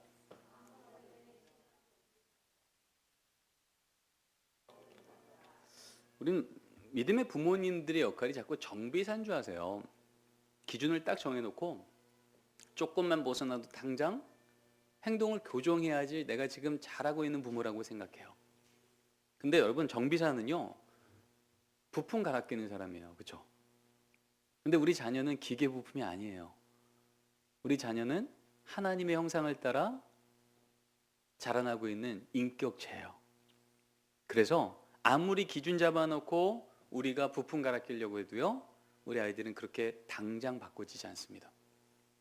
그래서 우리가 정비사가 돼서 당장 바꾸려고 하면 나도 지치고 아이도 지치지만, 우리가 정원사가 되어서 마침내 변화되도록 도우면요, 우리 자녀들도 그 걸음을 걸어가며 함께 성장하고 부모도 그 걸음을 걸어내는 것 자체가 성장의 여정이 돼요. 하나님께서 우리 자녀와 우리 부모가 함께 어떻게 자라야 될지에 대한 말씀을 시편 1편 3절을 통해서 이렇게 명령하십니다. 같이 한번 읽겠습니다. 시작.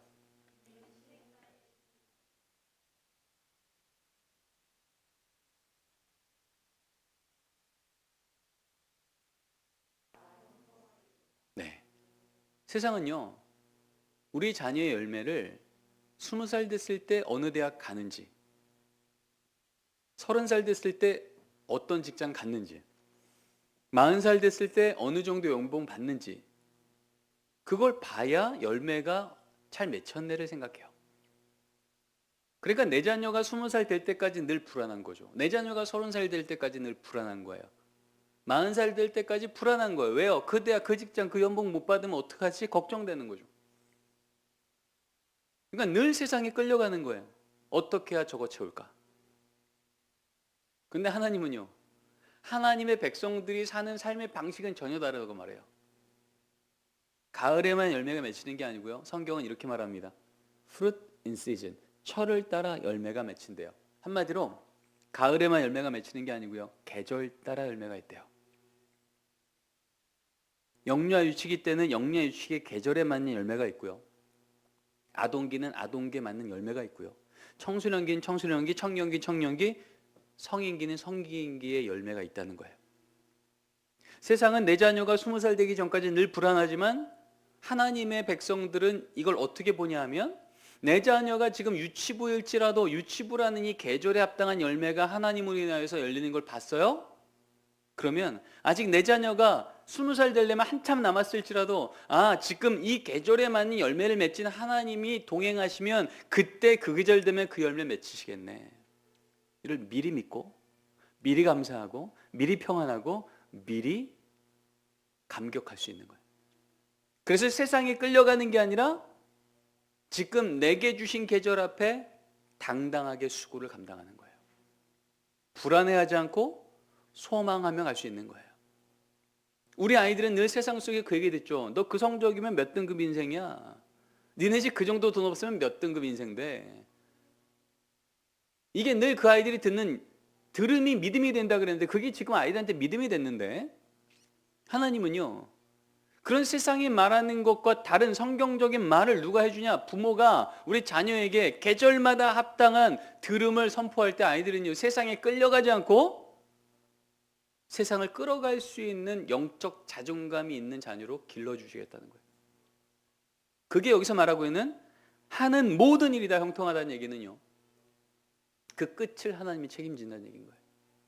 우린 당장 보이는 게 결판 나는 줄 아는데, 아니요, 그 끝을 붙들고 있는 하나님이 그 모든 일이 결국은 선하게 이룰 것을 내가 믿으니 그 걸음 세상에 끌려가지 말고 그 계절을 주관하는 하나님과 동행하라고 말하고 있는 거예요.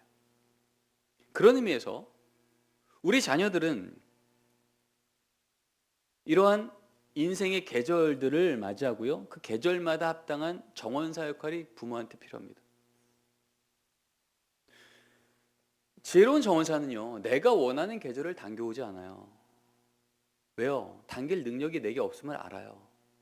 우린 당장 우리 자녀가 가을 되면 좋겠죠. 신앙도 고백하고 믿음도 성장하고 태도도 돌아오고 당장 그랬으면 좋겠다고요. 그런데요, 우리의 정체성은요, 그걸 우리가 할 수 없어요. 우리가 할 수 있는 건 계절을 당겨오는 게 아니고요, 우리 자녀의 계절에 맞는 수고를 감당하는 거예요. 우리 가족가 봄이에요. 우리가 할 수 있는 건요, 싹이 나고 열매가 나는 걸 기대하는 게 아니에요. 봄에는 뭘 하냐 하면 씨만 뿌리시면 돼요. 여름에는요, 봄보다 훨씬 거칠어요. 없던 가뭄도 있고요, 홍수도 있고요, 태풍도 있고요. 그러니 우리는 늘 불만이죠. 아니, 우리 자녀가 믿음 가운데 걸어가면 적어도 봄보다 좋은 계절 와야 되는 거 아닙니까? 근데 하나님은요, 그 가뭄을 버틴 것만큼 뿌리는 생명수로 내려가지 않습니까? 뜨거운 때약볕을 버틴 것만큼 줄기는 굵어지지 않습니까? 세상은 봄보다 계절이 거칠어졌다고 말하는데, 고난이라고 말하는데, 하나님 뭐라 그래요? 나와 함께 있을 때 그 계절은 성장의 계절이라고 말해요. 이게 여름의 열매예요. 가을은 가을의 열매가 있죠. 누가 봐도 열매가 있고요, 풍성해요. 그건 세상도 볼 수 있어요. 여러분, 겨울에는 어떤 열매가 있을까요? 나뭇잎도 떨어지고 열매도 없고 죽은 것처럼 보여요. 그러나 겨울에는 겨울의 열매가 있어요. 안 죽고 버티는 겁니다.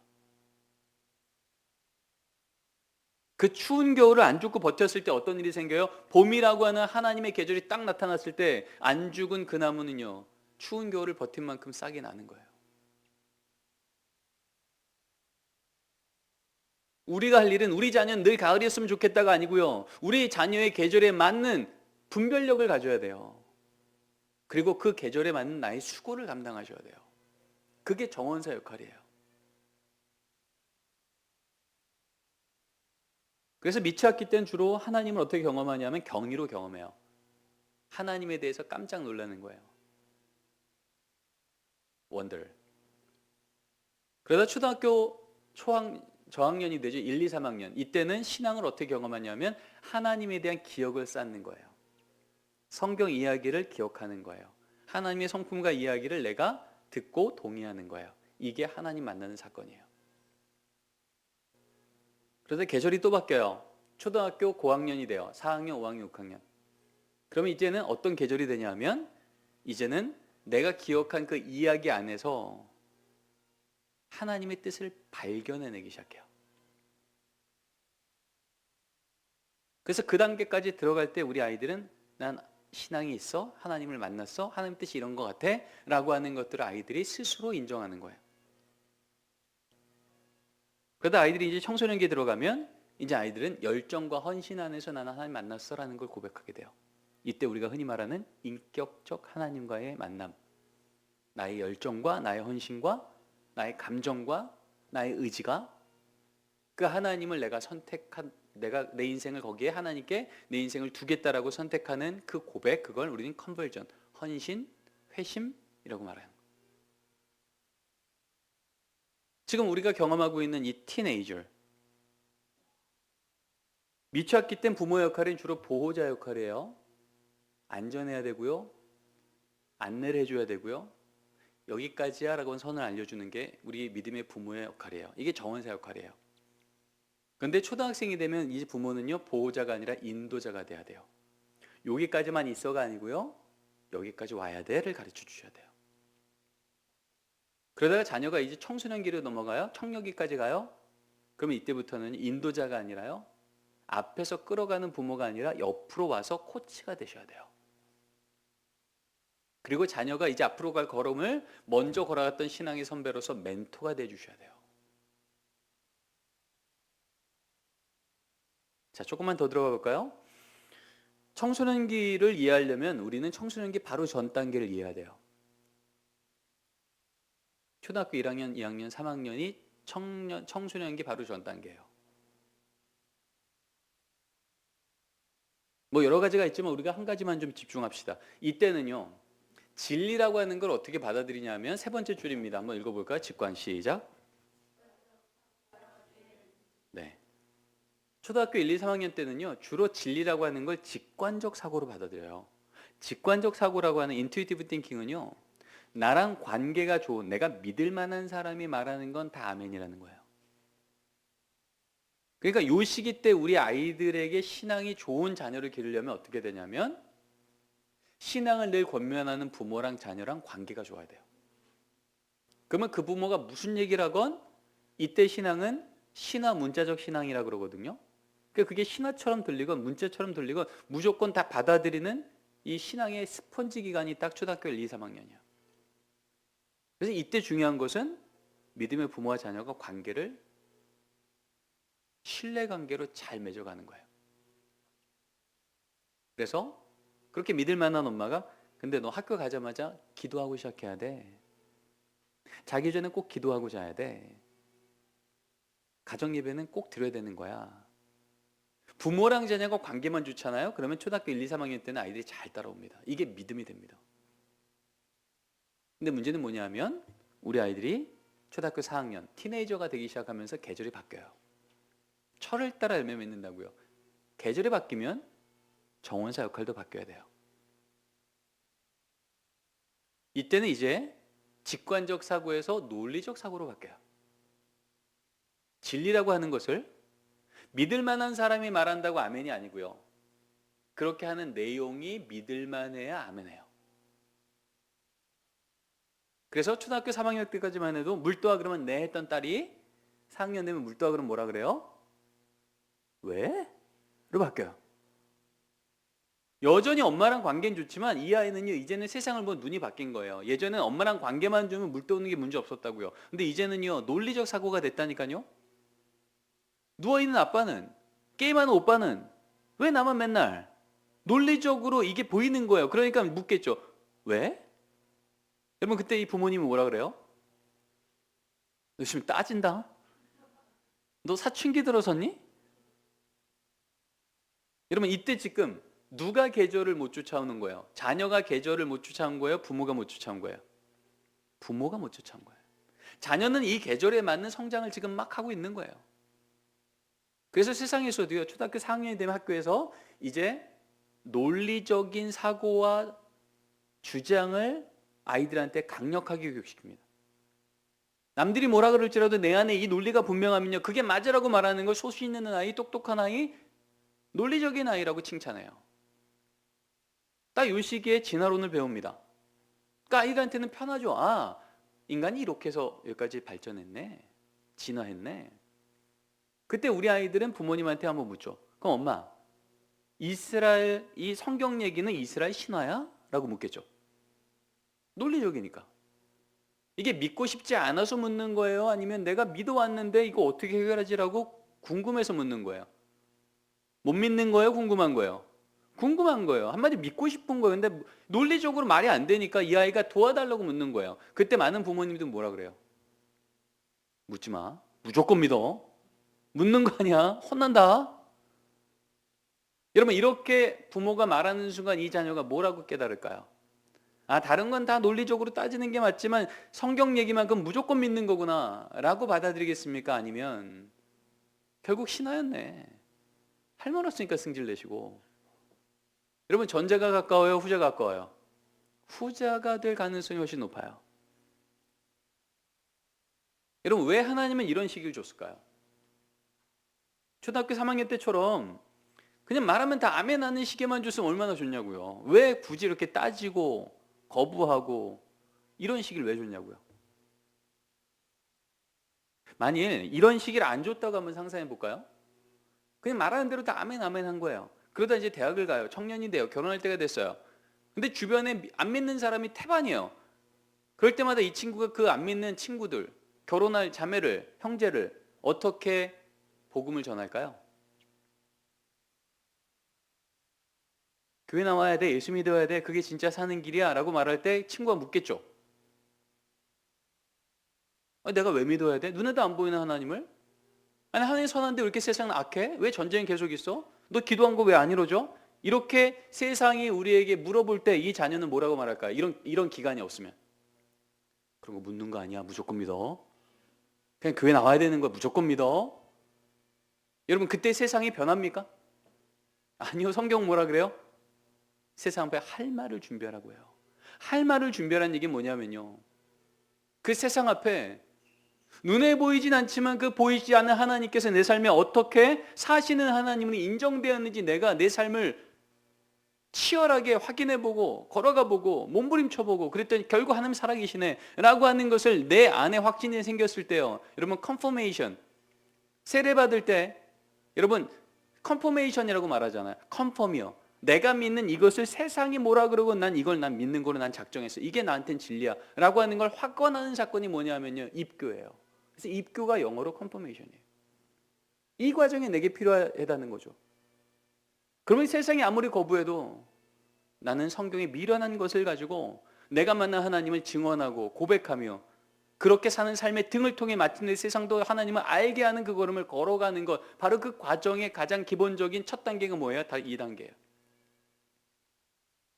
고민해 보는 거예요. 정말 이게 맞나? 그전에는 들었던 대로 믿었는데 이제는요, 이게 내 건지를 확인해 보는 시간이 필요한 거예요. 근데 이게 부모님들한테는요, 이 전 단계 계절하고 너무 다르니까 불편한 거죠. 그 전 단계는 말만 하면 엄마 믿지? 이게 맞아. 그러면 넘어갔던 아이가 엄마 믿는데 그건 모르겠는데 라고 말하기 시작할 때 우리는 당황스러운 거예요. 여러분, 그러면 이때는 어떻게 해야 이 아이의 계절에 맞는 정원사 역할을 할까요? 읽어볼까요? 합당한 시작. 밑에도요. 네. 이때는요, 무조건 믿어가 안 돼요. 무조건 믿어 하는 순간요, 결국 신화내로 돌아가고, 이때 우리 아이들이 보는 세상의 관점은 뭐냐면 과학적 세계관이에요. 과학으로 설명되면, 논리적으로 설명되면 믿을 만한 거, 설명 안 되면 운이었네, 재수였네, 운명이었네. 과학만으로는 세상에 설명 안 되지만 과학 외에 나머지는 못 믿을 거야. 그러니까 나는 과학으로 설명되는 것만 믿을 거야 라고 믿는 게 지금 딱 요 시기 때 논리적 세계관이에요. 이게 세속적 세계관이에요. 과학적 세계관이라고도 말해요. 근데 이런 아이들한테 우리는 뭘 가르쳐야 되냐면 이제는 기독교 세계관을 가르쳐야 돼요. 기독교 세계관은요, 과학과 비과학이 아니라 과학과 초과학인 걸 가르쳐 주시는 거예요. 과학이라고 하는 인간의 지혜로 예측 가능하고 측정 가능한 것도 하나님 만드신 세상이고, 과학으로 설명할 수 없지만 과학 뛰어넘은 모든 영역도 그건 운명이나 재수나 어쩌다가 아니라 하나님이 통치하고 있는 거라는 걸 알려주는 게 초과학이에요. 그래서 우리 아이들한테요, 1m짜리 자로 10m짜리 한강을 못 재는 건 한강이 없는 거니 한강이 더 깊은 거니라고 물어보셔야 돼요. 뭐예요? 없는 거예요? 깊은 거예요? 깊은 거예요. 과학이라고 하는 인간의 측정 가능하고 경험 안에 있는 이것으로 하나님의 기적과 역사를 못 재는 건, 증명하지 못하는 건 하나님이 안 계신 거예요? 하나님이 더 크신 거예요? 더 크신 거예요. 우리 아이들의 세계관을 다시 가르쳐 주셔야 돼요. 그래서 이 부모의 삶 속에 과학으로는 설명할 수 없지만 믿음으로는 증언할 수 있는 간증거리들을 이때부터 아이들한테 알려주셔야 돼요. 그때 이 자녀는요, 그건 비과학이잖아, 우연이었잖아가 아니라 초과학의 사건이 그렇게 일어났었구나 를 보는 믿음의 눈이 열리게 도와줘야 돼요. 여러분 아시죠? 아말렉과의 전투에서 손을 올리면 이기고 내리면 지는 사건 앞에, 이 사건이 끝나자마자 하나님은요, 부모 세대 대표인 모세한테 다음 세대 대표인 여호수아 귀에 오늘 너희가 경험한 것, 손 들면 이기고 손 내리면 지는 이 사건을 책에 기록하여 기념하고 귀에 외워 들리라. 한국말로 뭐예요? 못이 박히도록 알려주라는 거예요. 반복해서 알려주라는 거예요. 왜요? 이 자녀는 이제 요단강 건너 들어가면요, 이제 대학 들어가면, 세상 들어가면, 직장 들어가면요, 여러분 요단강 건너서 들어갔을 때 광야에서 있었던 구름 기둥, 불 기둥이 있어요, 없어요? 사라져요. 만남의 추락이 있어요, 없어요? 사라져요. 부모가 경험했던 홍해 사건 있어요, 없어요? 없어요. 이 초과학의 영역을 경험했던 이 부모 세대가 내가 경험한 그 하나님을요, 입으로 증언해서 그들에게 이게 정말 우리 부모의 삶에 있었네. 과학만으로 세상이 돌아가는 게 아니라 진짜 위기 때는 하나님이 노동이 아니라 은혜로 우리 살려주시네. 이거를 그가 계속 듣게 하라는 거예요. 이게 하나님의 전략이에요. 이게 딱 필요한 시기 언제예요? 딱 이때예요. 초등학교 5학년, 4학년, 6학년. 세상을 논리적으로 판단하고 분별하기 시작할 때. 적어도 여기 있는 믿음의 부모님 어떠세요? 여전히 여러분이 신앙을 지키고 내 자녀의 인생조차도 우리 하나님께 맡기는 이유는 세상은 우연이라고 재수라고 말했던 바로 그 사건은 어쩌다가 아니라 살아계신 하나님이 우리 가정을 붙드시고 역사하신 하나님의 일이라고 믿는 간증들이 한두 개는 있지 않습니까? 우리 자녀들한테 이걸 증언할 때가 바로 요 시기인 거예요. 엄마의 삶에 이런 일이 있었어. 병원은 수술해도 어렵다고 했는데 할머니 알잖아. 10년 전에. 우리 그때 가정예배 드렸던 거 기억하지? 지금 할머니 저렇게 건강하게 하나님께서 치유해 주신 건 우연이 아니라 하나님의 역사였어. 저희 가정만 해도 저희 자녀 키우면서요, 과학으로는 설명 안 할 때 너무 초각적인 역사들이 꽤 많았어요. 그런 것들이 요 시기 때 우리 아이들 귀에 들려주는 거예요. 6시간을 그 유독가스 가득한 방에 있었는데 제 딸이 살아났어요. 병원에서는 말이 안 된다 그러는데 유독가스가 1초도 뇌에 안 들어갔다고 하는데 현실은 아이가 6시간을 그 방에 있었거든요. 뭐 얘기하자면 너무 길고요. 이런 과학으로는 설명할 수 없으나 기적 같은 역사들이 너의 삶에 있었어. 과학으로 설명 안 되면 없는 거라고? 아니, 과학으로 설명 안 되면 너는 지금 과학적으로 말하면 넌 이 땅에 없어야 될 아이야. 성인도 2분만 지나도 뇌로 유독가스가 들어가면 뇌가 멈춘다고 하는데,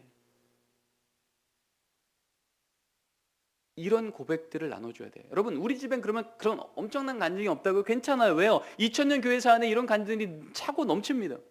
우리 빛과 소금 교회 안에만 해도 여러분 얼마나 많은 간증들이 있습니까? 우리 자녀에게 계속 들려줘서 들으면 믿음이 되고, 세상은 과학과 비과학이 아니라 과학과 초과학이구나. 이걸 우리 자녀들이 자꾸 보게 해주셔야 됩니다. 그러다 아이들이 이제 청소년기로 올라가요. 이때부터 우리 아이들이 세상이 궁금하지 않고 내가 궁금합니다. 그래서 우리 아이들이 중학교 2학년이 되면 손에 뭐가 들려줘요? 핸드폰은 유치원 때부터 들려줘요. 중학교 2학년이 되면 들려지는 게 있습니다. 남자건 여자건 상관없습니다. 뭐죠? 맞습니다. 거울입니다. 중2가 되는 순간 모두 거울은 다 들려줘요. 크건 작건, 몰래건 대놓고건 늘 궁금한 거예요. 내 얼굴이 궁금한 거예요. 예전에는 세상이 궁금했다고요. 저 직업 하면 연봉 얼마지? 저 사람 참 부럽다. 연예인이 궁금하고요. 운동선수가 궁금했는데요. 중2가 되면 내가 궁금하기 시작해요. 근데 문제는 뭐냐면 내가 기대했던 내 키와 지금 내 키, 내가 기대했던 내 성적과 지금 내 성적, 내가 기대했던 내 얼굴과 지금 내 얼굴, 내가 기대했던 엄마 관계와 지금 내 관계가 가장 거리가 멀 때가 언제예요? 딱 중2예요. 근데 이때 우리 아이들은 늘 뭘 들어요? 너 그 성적 없으면 몇 등급이야? 너네 집안 그 정도 돈 없으면 너 몇 등급이야? 너 그 정도 사람 빼면 너 몇 등급이야? 세상은요 하루도 멈추지 않고 특히 이 중학교 2학년 때가 되면 가장 절정에 우리 아이들을요 불안하게 만듭니다. 그래서 아이들이 어떻게 반응해요? 두 번째 줄 읽겠습니다. 조종 시작. 종종 저게 우리 아이들이 행동하는 거예요. 근데 저 행동들, 저 저항, 분노, 감정 변화, 돌발 행동을 다 모으면 딱 한 문장이 되는 거예요. 뭘까요? 엄마, 나 좀 도와주세요. 이거예요. 도와달라는 거예요. 화내는 것도, 일탈 행동하는 것도, 안 하던 행동을 하는 것도 뭐냐면 다 나 좀 도와주세요인데요. 우리 아이들은요 지금 성장 중이에요. 그러니까 내가 정말 필요한 거 인격적으로 말하기는 아직 미성숙했다고요. 그건 당연한 거예요. 그러면 우리는 어떻게 해야 돼요? 아이의 행동을 교정하기 전에요. 우리는 아이들의 행동을 관찰하고 해석해야 돼요. 제가 힘들다는 얘기구나. 더 잘하고 싶다는 얘기구나. 나 속상하는 얘기네. 라고 하는 것을 해석할 수 있는 역량이 부모한테 요청되어지는 거예요. 그럼 어떻게 이 시기 때 아이들이 난 예수에 내 인생 걸 거야, 나 하나님 뜻대로 사는 게 가장 안전하다고 믿어, 나 평생 이렇게 신앙의 여정으로 사는 게 내 꿈이 됐으면 좋겠어라고 하는 우리가 생각하는 이상적인 신앙의 자녀 세대로 아이들을 키울 수 있을까요? 나 인생 거기에 걸래? 나 그게 내 인생의 최고의 가치야? 그렇게만 후회하지 않을 것 같아? 라고 하는 이 말을 우리가 한 문장으로 묶으면 뭐냐면 자아 정체성이에요. 난 내가 어떤 자인지 나 이렇게 이해해, 나 어떻게 살 건지 나 이렇게 작정했어 라고 하는 걸 바로 자아 정체성이라고 그러죠. 근데 이 자아 정체성이 어떻게 빚어지냐 라고 할 때요, 심리학에서도 사회학에서도 교육학에서도 그 단어 자체는 다르지만 개념은 거의 같아요. 이게 가장 큰 영향을 주는 요소의 한복판에 있다고 말해요. 같이 한번 읽어볼까요? 소속감 시작.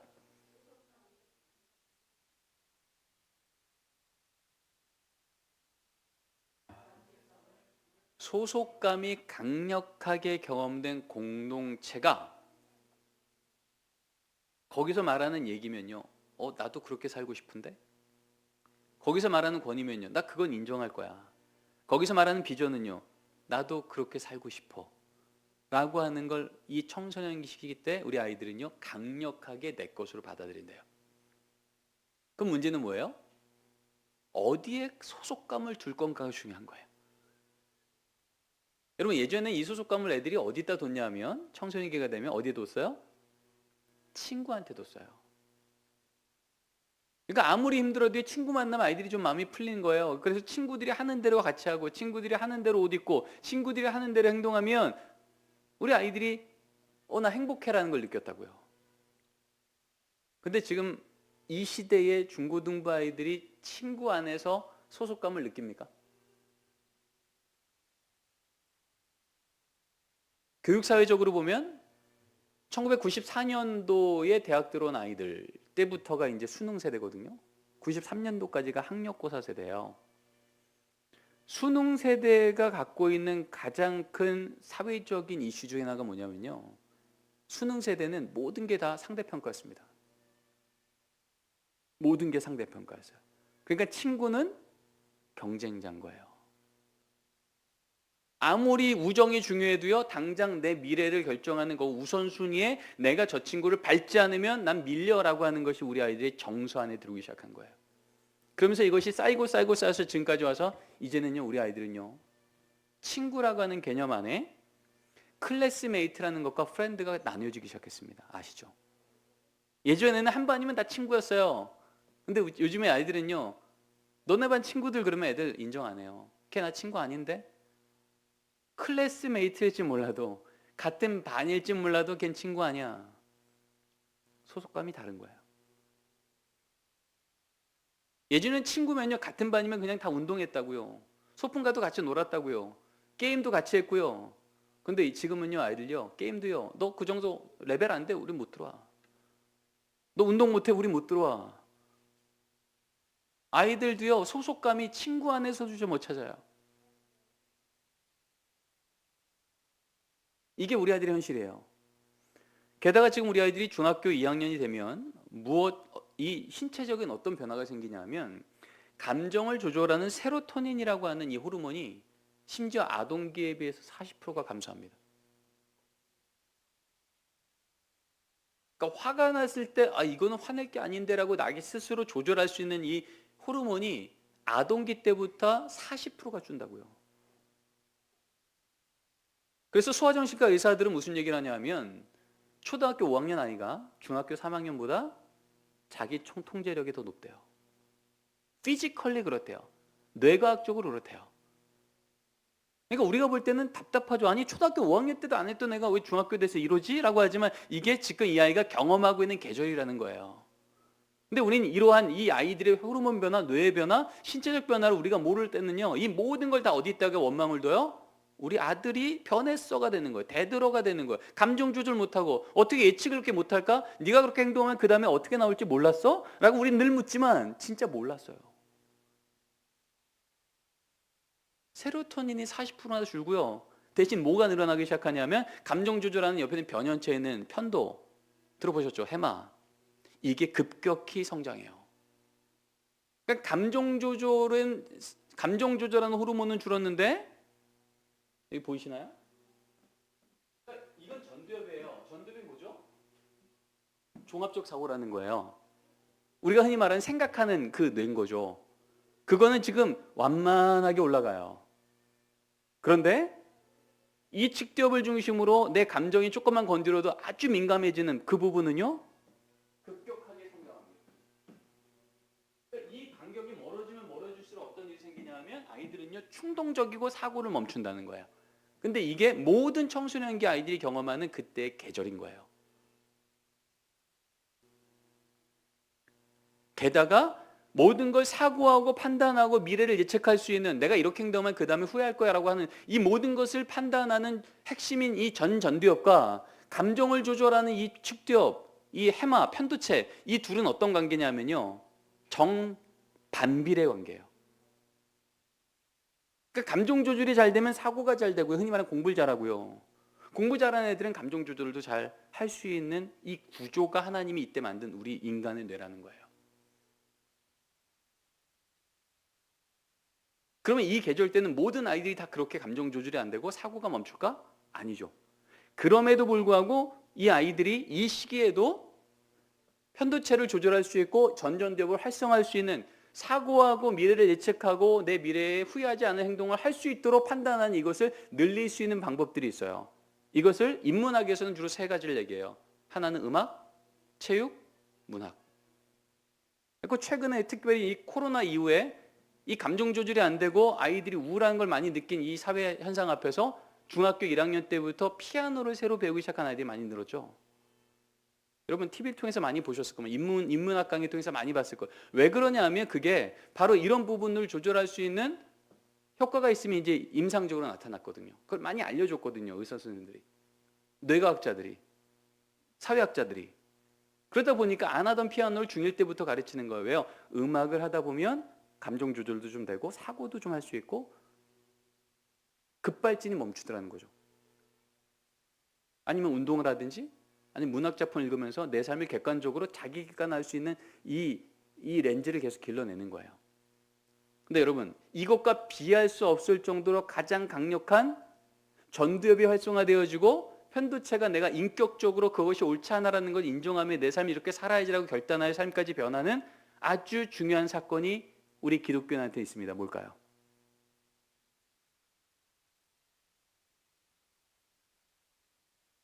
두 가지인데, 하나는 예배를 통해서 말씀으로 내 삶을 분석하고 반추하고, 이 말씀대로 살면 이렇게 살 수 있겠네라는 걸 예측하고, 나 그렇게 살려고 한번 결단해 볼게라고 내가 스스로 사고하여서 내 삶까지 변해보는 것. 이게 전두엽이 활성되어지고 측두엽이 통제가 되어지는 아주 강력한 사건이고요. 이것과 유사한 사건이 어디서 일어나냐면 큐티 때 일어나요. 여러분, 성경보다 좋은 문학이 있습니까? 그 최고의 문학을 가지고 어떻게 하냐면 내 삶을 자기 객관화하는 거예요. 잠언 말씀 갖고 오늘 아침도 내 삶을 한번, 오늘 하루를 예측해보고 이렇게 살겠다 결단해보고 실제로 내 삶이 그렇게 변해보고, 이게 전두엽이 가장 활성화되는 사건인 거예요. 그래서 진짜 신앙 좋은 아이들은요, 이 청소년 시기 때 학업에 있어서도요 아주 두드러진 변화를 일으킵니다. 그래서 수련회 갔다가 회심 한번 하고 인생이 바뀐 아이들이 갑자기 성적이 오르는 게요, 그냥이 아니고요, 바로 이러한 작동들이 이 안에 일어나고 있는 거예요. 그리고 실제로 뇌과학자들이 말하는 건 전두엽은 언제 가장 활성화되느냐? 측두엽이 안정됐을 때인데, 측두엽은 언제 안정되느냐? 내 삶에 대한 긍정적인 인정이 내 안에 들어오기 시작할 때. 이게 어디서 나오는 거예요? 찬양할 때, 기도할 때. 하나님, 지금 제가 힘들어도 하나님 함께 하시면 저 소망이 있는 걸 믿습니다. 하나님, 지금 제가 무너졌어도 하나님 함께 하시면 저거 다시 일어날 수 있습니다. 하나님, 저 포기하지 말아주세요. 하나님, 저의 주인이 되어주셔서 감사해요. 저의 구원자 되어주셔서 감사해요. 제가 또 무너져도 또 붙드실 걸 좀 믿어요. 여러분, 이게 모두 자기 삶에 대한 긍정적인 선언이잖아요. 이 확신들이 결국은요, 이 전두엽을 활성화하고 측두엽을 통제할 수 있는 능력들이 생기는 거예요. 그래서 이런 부분들이 사실은 성숙함의 과정이 되는 거예요. 그 과정 가운데 하나님을 인정하고 내 노동만큼이 아닌 내 상황 안에서 내 삶을 끌려가는 것이 아닌 내 상을 더 선하게 인도하실 의미 있는 타자가 내 삶에 있다라고 하는 이 믿음과 그것으로 인해서 내 삶이 다시 해석되어지는 걸음. 내 삶은 잘 될 거야. 나는 의미 있는 삶을 살 거야.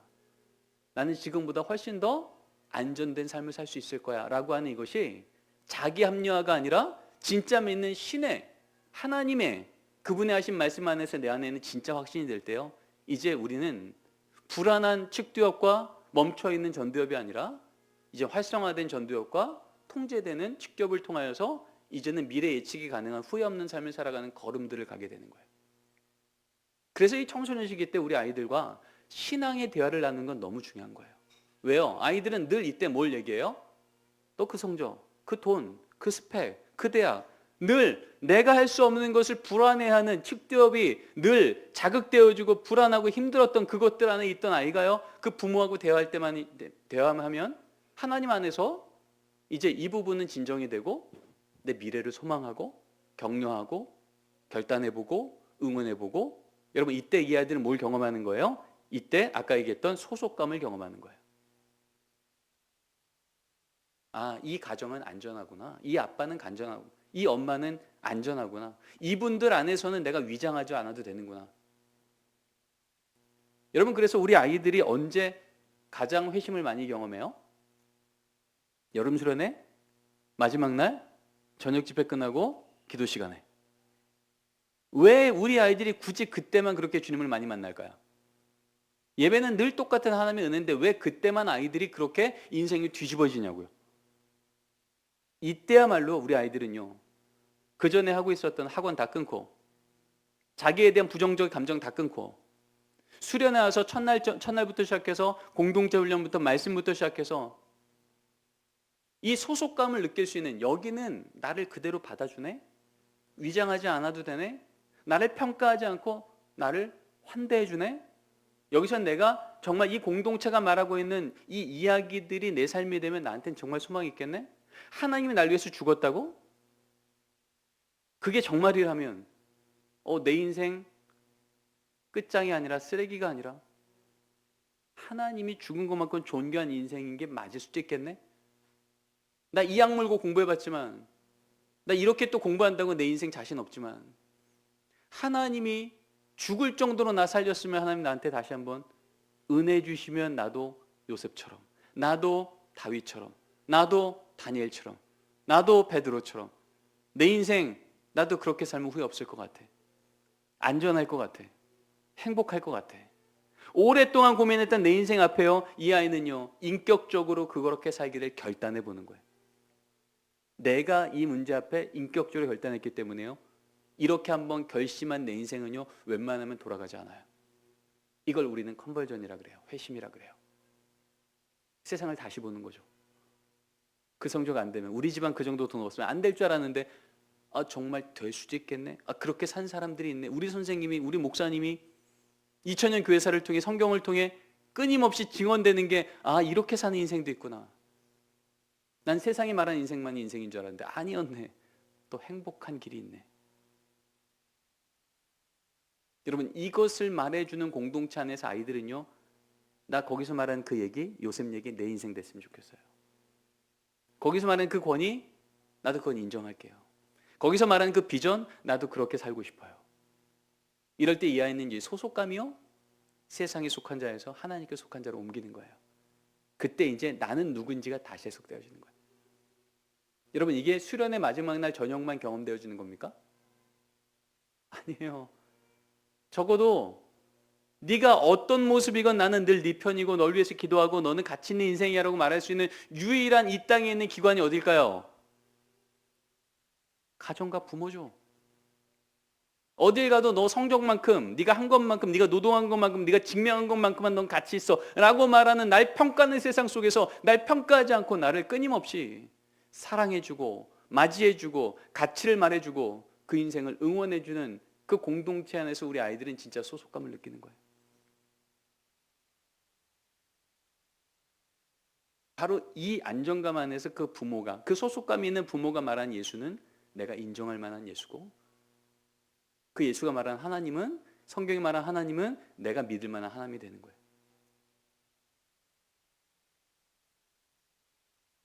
시간이 다 돼서 정리합니다. 성경은요, 우리 자녀를 뭐라고 말하냐면 어린 감람나무래요. 여러분 지금 여기 보시지만 겟세마네 동산의 감람나무인데요, 학자들이 보통 2000살쯤 됐다고 말해요. 일반적으로 감람나무는 1000살쯤 삽니다. 근데 예외적으로 이렇게 2000살쯤 사는 나무들이 종종 있습니다. 그러니까 예수님께서 겟세마네 동산에서 기도할 때도 이 나무가 있었을 거예요, 학자들에 따르면. 근데 이 나무의 특징이 뭐냐 하면, 자, 절반까지는요 2000살 된 고목입니다. 근데 성경에서 말하는 어린 감람나무는 어디냐 하면 그 중간 위로 있는 파릇파릇한 어린 줄기예요. 감람나무는요 어린 줄기가 직접 땅에 뿌리를 박지 않아요. 땅은 2000살 된 고목이 깊이 땅에 뿌리를 박고 있어요.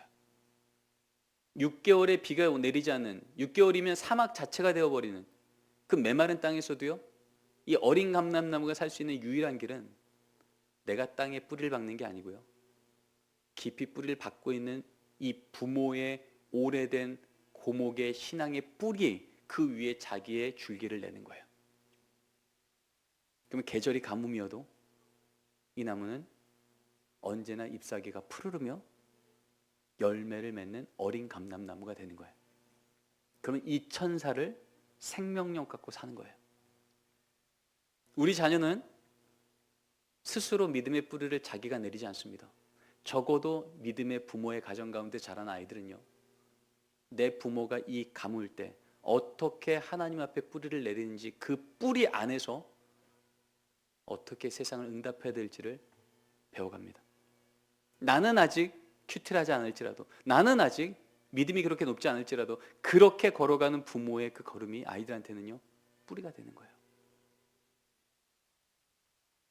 그 부모가 너의 모습과 상관없이 너는 안전해, 너를 늘 응원해, 하나님이 너를 위해서 죽기까지 사랑했어, 넌 가치 있는 인생이야 를 일관적으로 말해주는 그 부모 앞에서요, 이 자녀는 이제 줄기가 조금씩 자라나는 겁니다.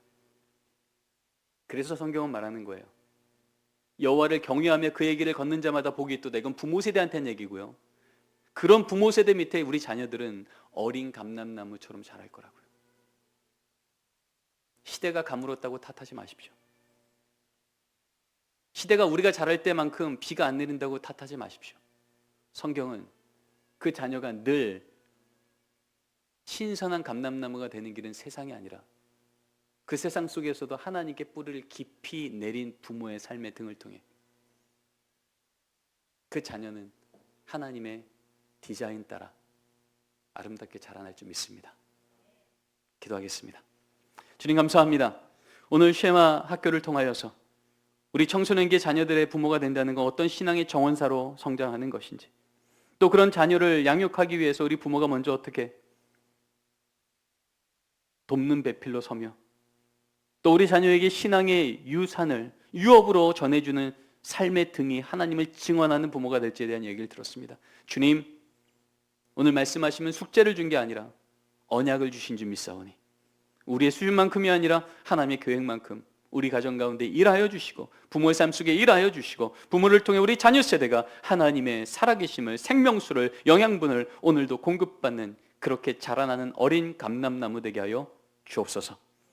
우리가 지혜로운 정원사가 되게 하시고, 그래서 우리 자녀가 내 나이 되었을 때 나보다 믿음 좋은 부모 세대가 되어, 나보다 믿음 좋은 부모 세대가 되어 우리 빛과 소금교회를 힘있게 섬겨가는 하나님의 영광 보는 믿음의 명문 가문 되게 하여 주시옵소서.